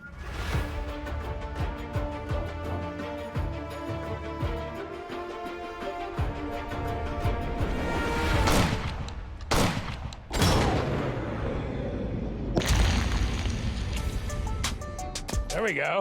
That was good. So it fires, it works, everything's perfect on it? It functioned exactly as it should function. And I'm not surprised, because Boutet is the finest gunmaker of all time. What do you think it's worth? I think if this went to auction in this condition, I wouldn't be surprised to see it sell it for $30,000. Damn. That much? It's really nice. Do you see the smile on my face? All right, well, thanks, man. I'll talk to you later. Very welcome. And it was a pleasure, Dennis. Thank you for letting me fire it. My pleasure. All right. See Nice you guys. meeting you. Good luck. Take care, bud. All right, so you were asking 10. I'm assuming you want a little bit more now? No, I want a lot more. All right. 20. I think that's a pretty fair offer. I'll give you 15 grand for it. 18. Okay. I'll tell you what, I'll give you 16 grand for it. And normally I'd pay you a little bit more, but something like this, I'm not gonna see money back for a year or two. Yeah, I'm gonna be on the level with you. It's a lot more than I thought I would get. We'll do 16. All right, sweet. All right. All right, bring it back to the shop. We'll do some paperwork, and I'll get you paid. So, I now own a fine Boutet. Not that I haven't always had one. It took you 50-something years to get one. Hey, how's it going? What do we have? We have a pottery duck from Colima, Mexico. All right, Pops, you know anything about ducks from Colima, Mexico? A little bit. You liked rubber duckies when you were a kid. Filled the bathtub up with them. He had a blast with them when he was like 3. I'm at the pawn shop today to sell my old pottery duck. I got the duck from an antique shop in Scottsdale, Arizona, and ever since then, just weird things, happening around the house, and couldn't figure out what it was until everything started falling around the duck. So that's why I'm looking to sell it. I'm asking $4,000 for the duck because it looks pretty old. I mean, it does have magic powers. I actually think it's kind of cool. It looks old. It looks like the pottery they made, like a couple thousand years ago. The indigenous people of Mexico were incredible artists when it came to pottery. So, what do you think it was used for? Were you supposed to drink out of it or something? It was probably something ceremonial. They truly believed that the animals, after you passed away, they would guide you to the next world. So that's why they did a lot of pottery with animals. What religion is the duck in? Probably an ancient religion that doesn't exist anymore. Ever since I've had it, it's just some weird things have been happening around the house. Well, what kind of weird stuff happens? Well, things like fall off the shelves. I hear weird noises. I'm gonna go ahead and say it's probably not the duck's fault. Now, the craftsmanship's amazing. You can still see, whereas in the kiln, burn marks and everything on the bottom. So it went into a kiln like this, and it came out with those beautiful finishes on it. I mean, if you looked at this from 3 or 4 feet away, it looks like wood. I mean, that's how beautiful they did it. I think it's kind of amazing. How much are you looking to get out of this? About 4,000. Okay, it's got me intrigued because it could be very, very old. But it's in incredible condition, which is kind of scary. Because usually there's chipped and, you know, if it's 2,000 years old, like, you know, you have kids playing with it and everything. Any place you go in Mexico, there's like, you know, counterfeit versions of stuff like this. I'd like someone to look at it, if you don't mind. I don't know. Can you give Bob a call? I have a friend who will know a lot about this. All right? Hang on, I'll be back in a little bit, okay? I'm hoping the expert can value it to my asking price because I want to get rid of it. What's up, Bob? How you doing? Hi there. How are you? That is quite the duck. I can tell you a couple things about it.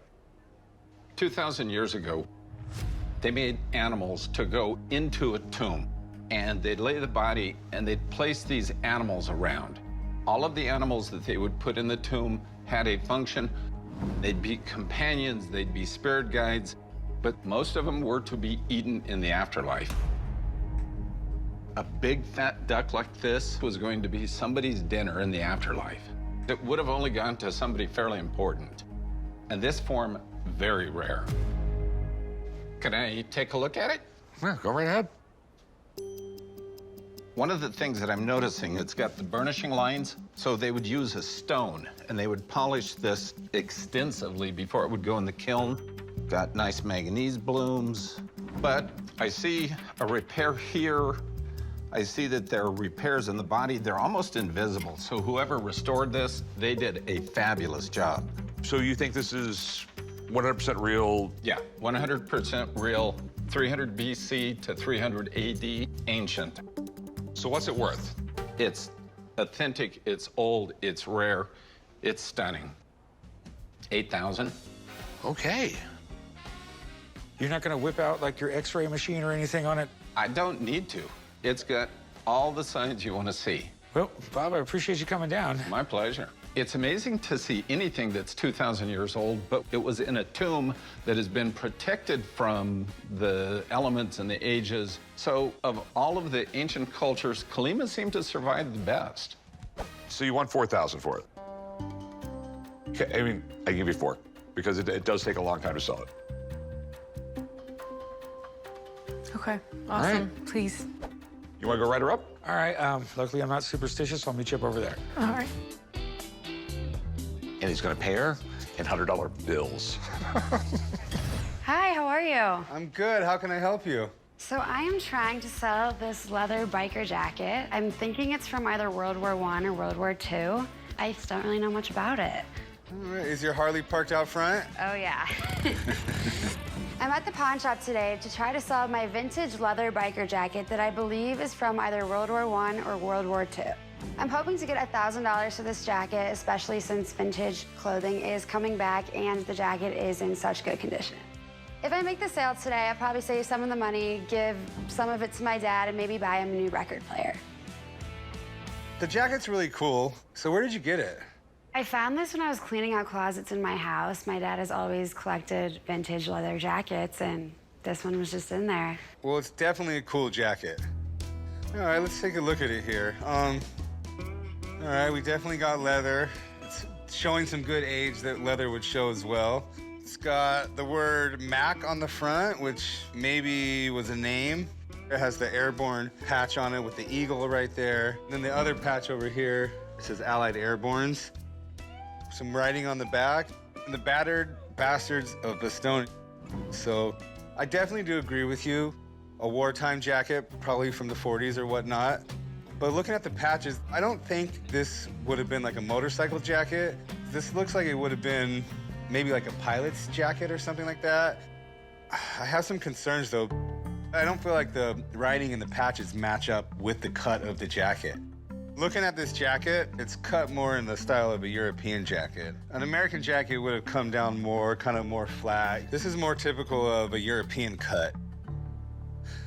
How much are you looking to get for it? I was thinking 1,000. I mean, that's not out of the question. Honestly, if it checks out, I could probably give you more than 1,000 for sure and still leave room to make some money. That would be great. But I have some questions about this jacket. Can I have someone come down and take a look at it? They specialize in, you know, military memorabilia. You have a little time to wait? Yeah, for sure. No problem. Give me just a few minutes. I'm gonna make a phone call and get someone down here. Okay, no worries. My main concern is that we don't know the history behind the jacket, so it could be fake and not worth anything. Well, here's Alex. Hi, Alex. Nice to meet you. He should know a lot more about this jacket than you or I. Okay, perfect. Wow. There's a bunch going on with this jacket. The battered bastards of Bastogne, that's referencing the Battle of the Bulge. The 326th jumped at Normandy, and the Eagle is of the 101st Airborne Division. If you're gonna have something from World War II that is referencing an American victory, it's Bastogne or Normandy, but this is both. This jacket has some really cool history. The battered bastards of Bastogne. So these guys were surrounded by the German troops, very little ammunition, very little food, no winter clothing, December and January 1944 and 45. The German commander at the time sent a letter to the American commander demanding their surrender or they were going to be annihilated, and the American commander just wrote one word back: nuts. From that point on, the German troops retreated all the way to the final end of the war. Now, you don't see anything like this often. It's actually really classic German pilot leather jacket. A Luftwaffe pilot would have had this. It's got that high crop. So the way this would have come about is an American soldier would have captured the German pilot and taken his jacket, and then essentially he made this a memento of the war. So I know that these are faked often. What are the steps we can take to figure out if this jacket was painted wartime? All right, so we start here and zoom in. Now, you can see here on this A and B, you see all that spidering of the paint? And you see how the leather itself has little peaks and valleys? If it were newly painted, you would see the paint inside all the little valleys and nooks and crannies. And so I am completely sure that that paint is authentic to the World War II period. How much is it worth? It's a one-of-a-kind piece, and it is fantastic. I would not be surprised to see this thing sell at $12,000. Wow. All right, well, thanks for coming down. All right, good luck. Thank you. Yep. See you, chum. All right, I'll give you $1,000 for it. Well, now that we know it's worth a lot more than that, what do you think about raising the price? As cool as it is, when you're talking about, you know, $12,000, it's gonna take a very special person to buy this. I just don't think that it's a good fit for me right now. Put this in an auction, you'll probably get the $12,000, maybe even more, and you can come back and thank me later. All right, well, I appreciate you. Thank you. Have a good day. Thank you. Yeah, you too. I'm pleasantly surprised that the expert told me the jacket is worth $12,000. I hope to jack it up and sell it online. What can I help you with? I have a watch here. Okay. Apparently it's an old watch. I hope so. Where did you get it? A garage sale. Really cool watch. Do you mind me asking what you paid for it? $20. I came into the pawn shop today to try to sell my antique pocket watch. I'd like to sell it because I don't collect pocket watches. If I get 500, if I get 800, I'll be happy. Anything works for me. Do you know much about it? I don't know anything about it. I just discovered it and it looked cool. So. Well, I can tell you a little bit about it. It's a William Ellery. That's an American watch company that later became Waltham Watch Company. Abe Lincoln actually carried a Waltham watch. Wow. This is absolutely amazing back here. Earl Butler Hero saved my life at Cross Keys, Robert M. Scott. That's, something good? That is something good. I'm assuming that's the Civil War. The watch is probably 1870s, 1880s. Pretty easy to date them. First off, it's a key wind and a key set. By the 1890s, they were almost all going to stem winds. That would make it right around the right time period. It has to be the Civil War. You just increase the cool factor by like 10 times, okay? Because this actually belonged to a Civil War veteran. Okay. Okay? That was given to that person by another Civil War veteran. Okay. Who saved his life at Cross Keys, which I'm assuming was a battle. One of the greatest gifts you could give in the 19th century was a pocket watch. Imagine someone gave this to a friend who saved his life during the Civil War. I have never seen anything like it. Do you know if it runs? No. It's wanting to work. It's working? That's positive, right? Yes, I mean, the great thing about this watch is it's in amazing shape. It works great. The case is in amazing condition. We have a porcelain dial on it that doesn't have one crack. These things are notorious for cracking. There's a huge market for Civil War stuff, and a pocket watch in this condition with engraving on the back could be worth a fortune. Collectors would line up out the door to buy this thing. I mean, this has got me really fascinated right here, though. I'd really like to find out who these people are. These could be important people from the battle. Okay. I'd like to find out more about the battle. I have a buddy who knows just about everything there is to know about the Civil War. If there's something special here, you might have a lot more money. Okay. All right? Great. I'll be right back. Thanks. Since he's calling in the expert, that must mean something good. I hope so, anyway. How you doing? Mark, how's it going? Doing all right. The guys normally call me down here when they've got an historical artifact. I have this watch here, and the engraving says that it's from the Battle of Cross Keys. The Battle of Cross Keys was an interesting one. This was early on in the Civil War, and this was Stonewall Jackson, one of the best-known generals on the southern side, and Cross Keys was one of the battles with Union forces, and the Confederates had about 5,800 men in this battle. The Union side had over 11,000 men in this battle, and the Union lost. Were you able to find out anything about those names or anything like that? Well, there are a number of Robert M. Scotts out there. There are a number of Earl Butlers out there. They don't show up in the historic record individually that I could find. I mean, the watch is really cool. I mean, it seems like it's from the right time period and everything like that. Do you think it's legit? Okay, do you mind if I take a closer look at it? Please. Okay. Oh, yeah.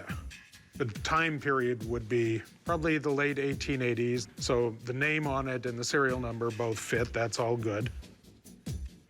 And if you were going to fake a piece like this, you would pick a battle that everybody's heard of. You know, it'd be, thanks for saving my life at Gettysburg or something. Yeah. And that the engraving is all hand done. In looking at it, I think that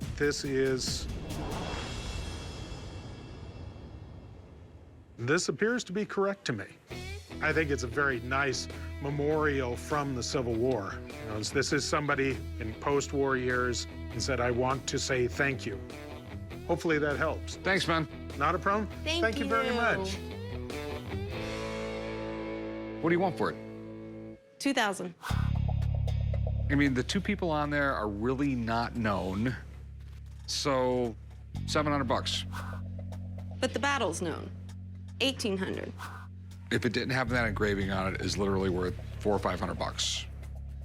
Let me give you $1,000 for it. Come on, you're gonna make a profit either way. How about 15? I just don't know what I'm gonna get out of it. I'll go 1,300, not a dime more. 13 will work. Okay, 1,300. All right. I'll meet you right up front over there. All right, thanks. Bought it for $20, and I'm walking out with $1,300. I'm ecstatic. I couldn't be happier. Hey, how's it going? Good. How you doing? I brought you some autographed Hollywood postcards from the 1950s. We have Babe Ruth. Whoa. The Great Gambino. It's Bambino. Oh. The collection is over 250 vintage Hollywood autographed postcards. Some of them are hard to read. Some of them have really bad penmanship. I am hoping to get $2,500 for it today, and I think I'll take around $1,000. Let's start here. Where did you get them? My great uncle was a grip in Hollywood in the 50s, and he would have them sign them and then send them to my mom, and she gave them to me. Okay, he must have done this for a long time, judging by this day. A good while, 1948 all the way up to 56. This is incredible. We got John Wayne, Lucille Ball. I can understand it, you know, how he would be able to get them. An actor's less likely to say no to an autograph if they have to work and see somebody every day. It looks like most of them were personalized. What was your mom's name? Susan. Susan? Okay. Some are a little more than others. Some are just, you know, to Susie or good luck or best wishes. All right. God, who else do you have? Elizabeth Taylor. Yeah, Elizabeth Taylor. Did you know she was born with some disease where she was covered from head to toe with hair? Some people are just born with this. Luckily, all hers fell out after a few weeks of being born. But could you imagine if Elizabeth Taylor was the hairiest woman on the planet? That's Dean Martin right there. And the list just goes on and on. Gary Cooper. We have Jerry Lewis. Jerry Lewis. Vincent Price. Lauren Bacall. It's been a while since something left me speechless. What you have here is really, really amazing. I don't even know where to start. Normally, I get someone bringing in a signature, not this many at one time. The thing with this collection is that there's so many of them. I don't know if some, all, or none of these are real. And if they are real, I don't know if they're worth more than the others. Without knowing a bit more, I don't know how to price this. Before we go any further, how much do you want for them? I was thinking $2,500 for all of them. Okay, basically, I need to make sure your uncle wasn't just trying to impress your mom every couple months by sending her one of these. Understandable. You mind if I call someone in to take a look? He's probably one of the best signature experts you're gonna get. Okay, sounds great. All right, my man. When it comes to celebrity autographs, this guy might have a gold mine on his hands, or it could be a huge pile of white lies from his uncle. Either way, $2,500 is a lot of money, so I'll let Steve be the judge. Earlier, a guy came in with a huge collection of celebrity signed postcards from the 1940s and 50s. I'd never seen a collection quite like it, so I called up my buddy Steve to come down and take a look. Hopefully, he'll be able to tell me if they're legit and what they're worth. That's like a pretty crazy assemblage here. This guy has over 250 autographs from the 1940s and 50s. Wow. So far, it's everything from Babe Ruth to Marilyn Monroe. It's pretty rare you see like a, you know, just a whole collection like this. You know, obviously this wasn't gotten overnight or whatever. I mean, it's a massive stack. Tell me a little bit about the history. My uncle was a grip in Hollywood during this time, and he would have them sign it to Susie or Susan, my mother, and then he would address to her in Brooklyn and send it to her. And that went on for about 8-10 years. Was it just sitting like in a shoebox packed away in a closet somewhere? It was sitting in a shoebox for as long as I can remember. You took it out of the shoebox, you put it in these containers, and here we are today. That's it. Wow. I mean, I'm kind of blown away by all this. And just the fact that they're all dated. Yeah. That makes it great. I mean, actually, I think that's probably the more cool thing, the dates on each one. That's pretty awesome. I mean, you could chart these things exactly to when they were signed. It's okay if I have a look through some of these? Okay. Please do. All right. Maybe you'll be able to recognize some of them. Do you guys know who this is? Jimmy Stewart. That's Jimmy Stewart. Liberty Valance. Yeah, It's a Wonderful Life, one of the most famous actors of all time. Do you guys know who that is? Paul Newman. We're talking about the dressing, Paul Newman? Yeah, the dressing, the salsa. But the great actor Paul Newman, one of the toughest autographs to obtain in person. There's no doubt that his uncle was pretty well liked on the set to be able to approach someone like Marilyn Monroe, Babe Ruth. I mean, this guy must have been really popular. Whoa, you guys know who that is? Marlon Brando. I mean, this is about one of the strangest guys you're ever gonna come across and one of the best actors of all time. You know, back in his later years, I mean, I'm talking like 80s, 90s, if you were lucky enough to approach this guy in the street and even ask for his autograph, he used to give you a set of trivia questions you have to answer. And if you answered one wrong, didn't matter, you wouldn't get his autograph. But if you got all 5 right, he'd sign for you. But with Marlon Brando, when he signed, especially later in life, it was like instant gold. I'm seeing some great names in here. Susan Hayward, Joe DiMaggio. It's pretty amazing. I just keep pulling more and more and more. It's just an amazing assemblage. I mean, we're looking at a bunch of deceased celebrities, stuff that you're not gonna get signed anymore. And the most important thing to collectors, that's a vintage dated signature. And that's a really big deal. So, Steve, what do you think? What do we got here? I think you've got a pretty phenomenal collection here, if it all checks out. You know, I don't need the Pro Scope today. I mean, I could tell, you know, we've got real writing on this. It's all different kinds of ink. I want to be able to go through my examples, figure out what's here, figure out if anybody, you know, by any chance, if there's a secretary signing for somebody that day. Okay. But the bad thing is I can't tell you right now. You guys got time today? Is that all right? I got you, my man. Whatever you need. If you want to borrow Chumley or the conference room, whatever you need. I know it's a lot to ask. Do you mind? No? Give me a guess? Okay. Right on. You might want to grab some lunch or something, because it's going to be a minute, man. Okay. How you doing? Doing good. Good. So, what do you think? This stuff is all no good. It was a big waste of my time to stand here and go through this stuff. I mean, that's the unfortunate part about it. Really? No. Actually, it's probably one of the best collections I've ever seen. Awesome. Yeah. I can't tell you how rare this stuff is. I don't know if you guys have ever heard of Elvis Presley, but he's here too. Did you know that? No. Yeah, Elvis Presley made an appearance in here.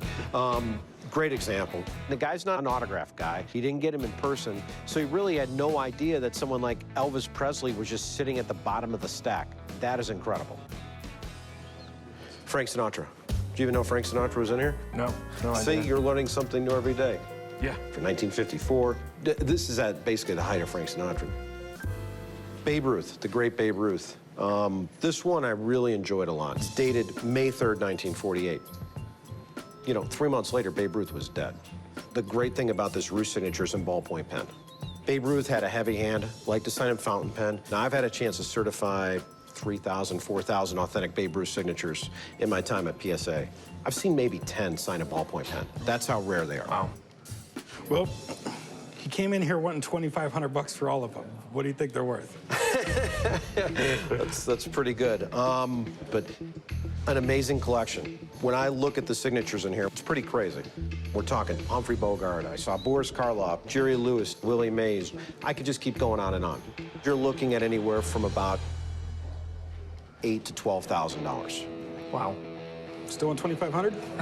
No. I really appreciate it. Of course, anytime, Mac. Usually, I am the guy who gives the bad news. So today, I gave some good news, and it felt really good. So we found out a lot, my man. What do you want for him now? Start at 8,000 then? I'm gonna be really honest with you. I'm gonna get a lot of money for these when I sell them. But it's gonna take years, and it's gonna take money. As great as it is to have Babe Ruth's signature, it's really hard to sell it on a postcard in a stack. You know, it's gonna have to be displayed, put it in a frame. I mean, we're talking, it's gonna cost me $200 to $300 for each one of these I sell. You wanted $2,500. I'll give you $6 grand. You gonna take $6 grand?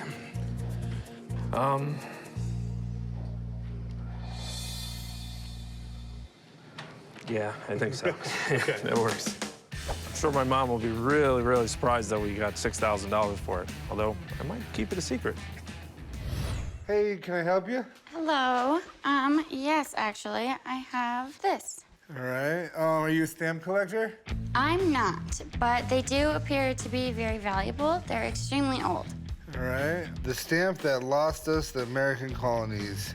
Stamp of 1765 issues in accordance with the Greenville Stamp Act in the attempt to tax the American colonies. Oh, wow. I think this is a stamp in relation to the Stamp Act. Too bad my boss isn't here, because he would really want to nerd out on this right now. I'm here to sell some old stamps that I have. They're definitely unique. I know they're not like the stamps that we use today, that's for sure. I'm asking $250 for the stamps. I feel like they're worth some value because of how old they are.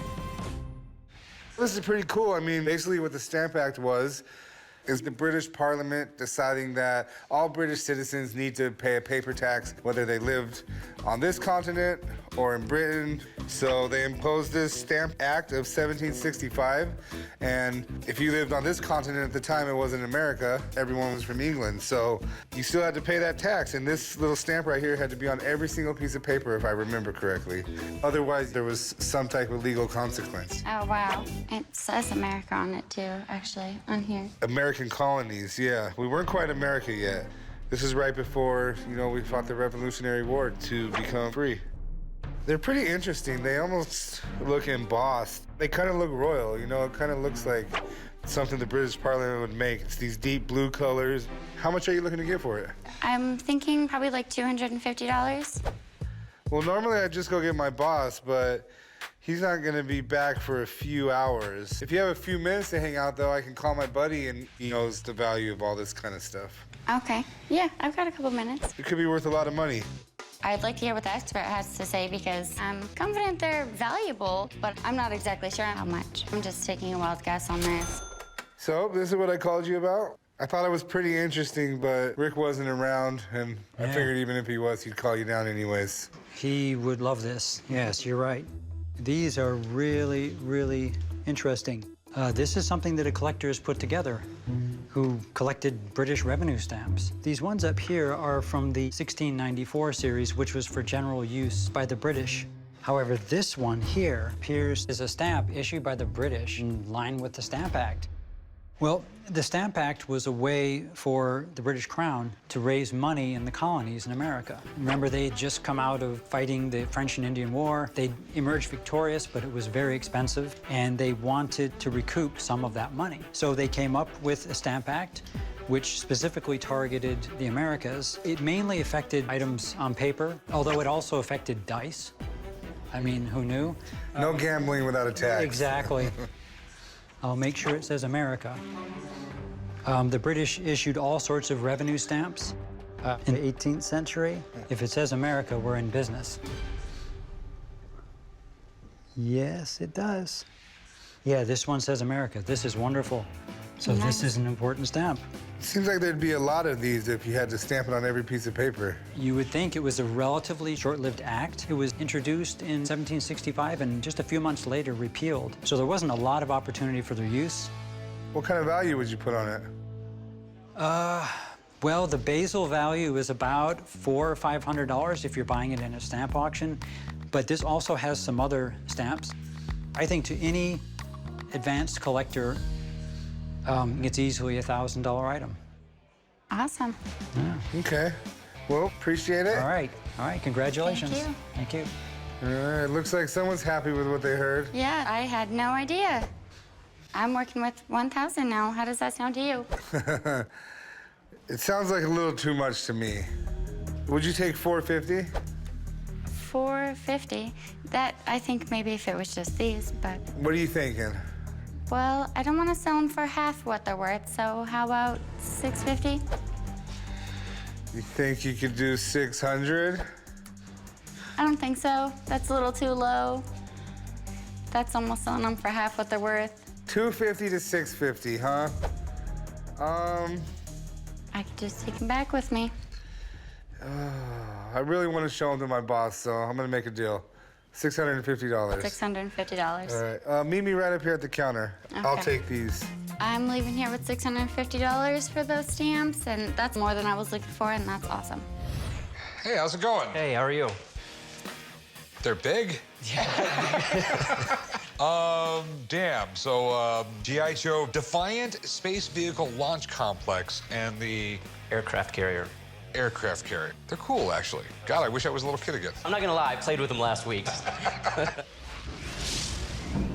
I got the G.I. Joe toys when I was a young kid. They've been sitting in storage for about 20 years.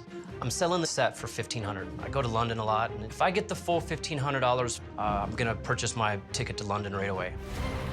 It's an amazing toy line. These things were around for, I think, the early 60s they came out, and they were just non-stop. I mean, they were a smash hit the second they came out. Every boy wanted them. You're a little bit younger than me, but I remember when I was a kid, G.I. Joes were that big, though. Right. You just got the G.I. Joe, and then maybe you got, like, the fins and the scuba setup. They had nothing like this. Okay, this is the 80s, so it's basically the space shuttle. It was a big thing in the 80s.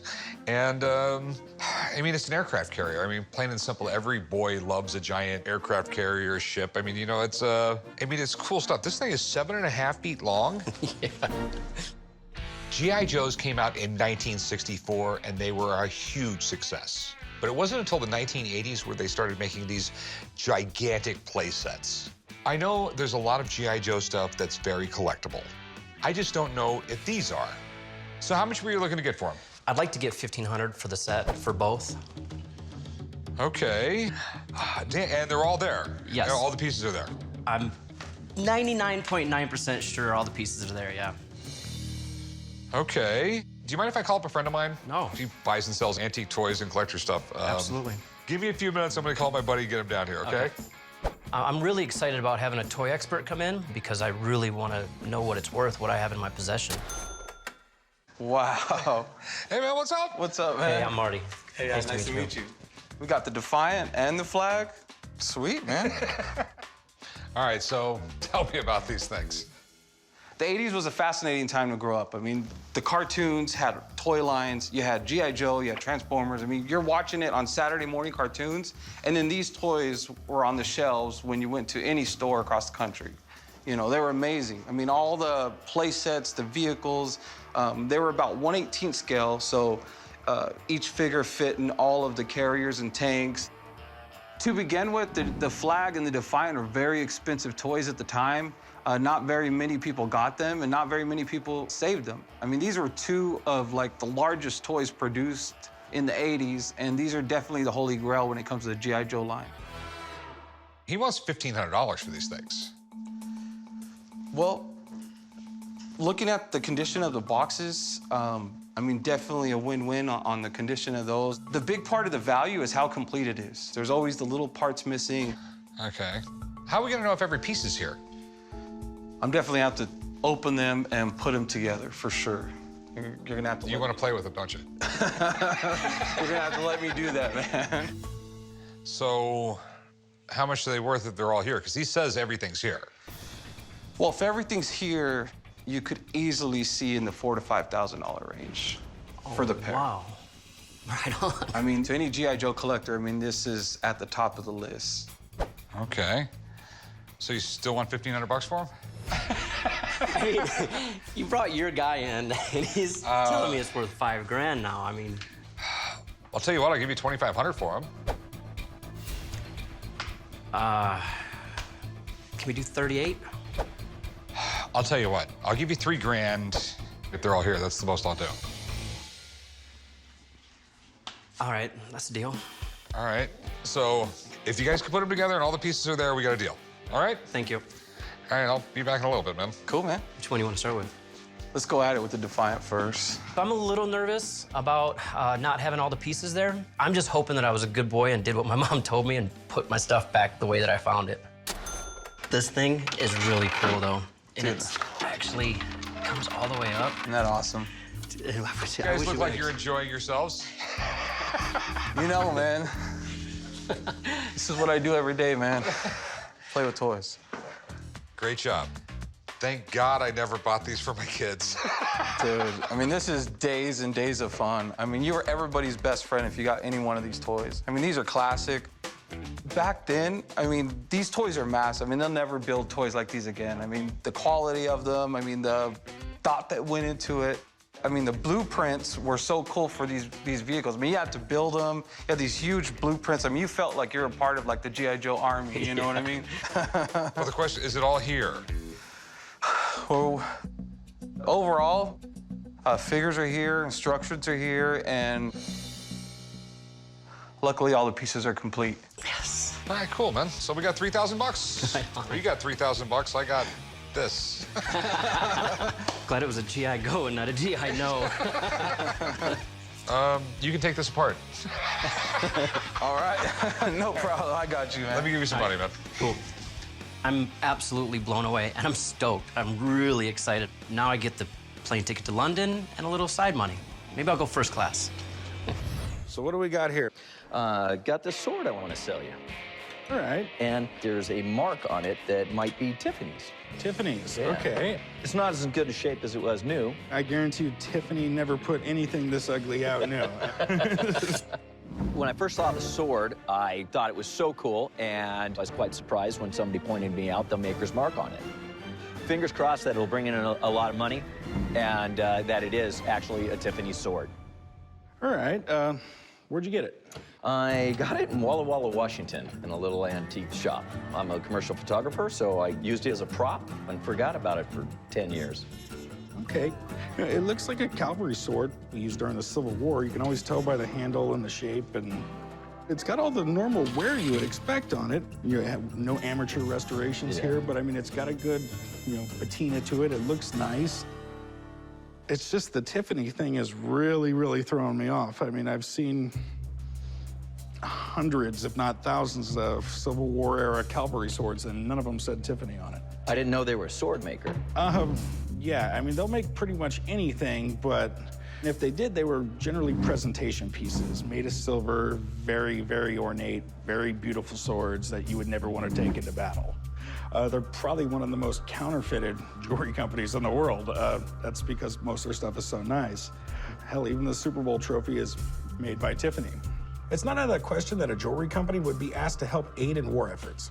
So if this sword is made by Tiffany, it's got to be worth a pretty penny. I'm just not sure how many. What are you looking to get out of it, my man? A $500 check, that's what I'd like. It doesn't seem out of the ballpark if it's made by Tiffany. I just don't know. I'd never seen one like it. I'll tell you what, man, I got a sword guy that works for me. Let me see what he knows about this stuff, and I'll grab him for you, all right? All right. Why don't you hang out and take a look around, and he should be here in a few minutes. Okay, fantastic. No, it's a cavalry sword. It looks like Civil War era, but never seen Tiffany make one. Tiffany? Yeah. For the fancy army. Nothing but the best. This is a model 1840 heavy cavalry sword, what's called the wrist breaker. Why is it called a wrist breaker? The predecessor swords would bend and flex, and the soldiers said they were good for cutting nothing but butter. So when they designed the model 1840, they put a lot of extra steel on the backside. It made the sword a lot heavier. And you're using that to just lop heads off or whatever you're doing. Lop heads, slash, poke sometimes, but as you're hacking and slashing through with all your arm's momentum and the horse's momentum, sometimes it'd snap your wrist, giving it the nickname ye old wrist breaker. Sounds like a design flaw. It was loved and hated, but a lot of people don't realize that Tiffany did make swords for the Civil War. The presentation sword, which you would expect from Tiffany, that were all real pretty, and you really didn't want to wear them into battle. But they wanted officers to have really good functioning swords too, so they outsourced the blades from a really high-end German company. It's PDL right here. It's Paul D. Lundschloss. Okay. And they made functional swords for the officers. I can tell you right now, stamping Tiffany & Co. in something isn't that hard to do. So, question is it definitely Tiffany? Absolutely. Well, the Tiffany mark's almost gone on this side. Anything Tiffany is usually reproduced and faked out there. So when you go over a piece of Tiffany, you have to do a lot of detailed inspection to make sure that it is Tiffany and not a reproduction. You know, Tiffany's a little more sought after than your standard U.S. swords. One of the things Tiffany did, instead of using a brass guard, they would use an iron guard. And yep, that's definitely iron and not brass. And then the PDL mark, they did have a die that was broken, and a lot of them do look like a lowercase r instead of a big P. So is it real, man? Yeah, it's real. Yes. All right, that's why I hired you. If someone sells it in this shop, it's gonna be you. What do you think you can get out of it? This one, you know, it does have some issues here with the leather strap missing. It's actually coming off in my hands. And that would make it a little bit more valuable, but 1,500. Excellent. Very good. All right, man. Well, get back to work. Yes, sir. Thanks.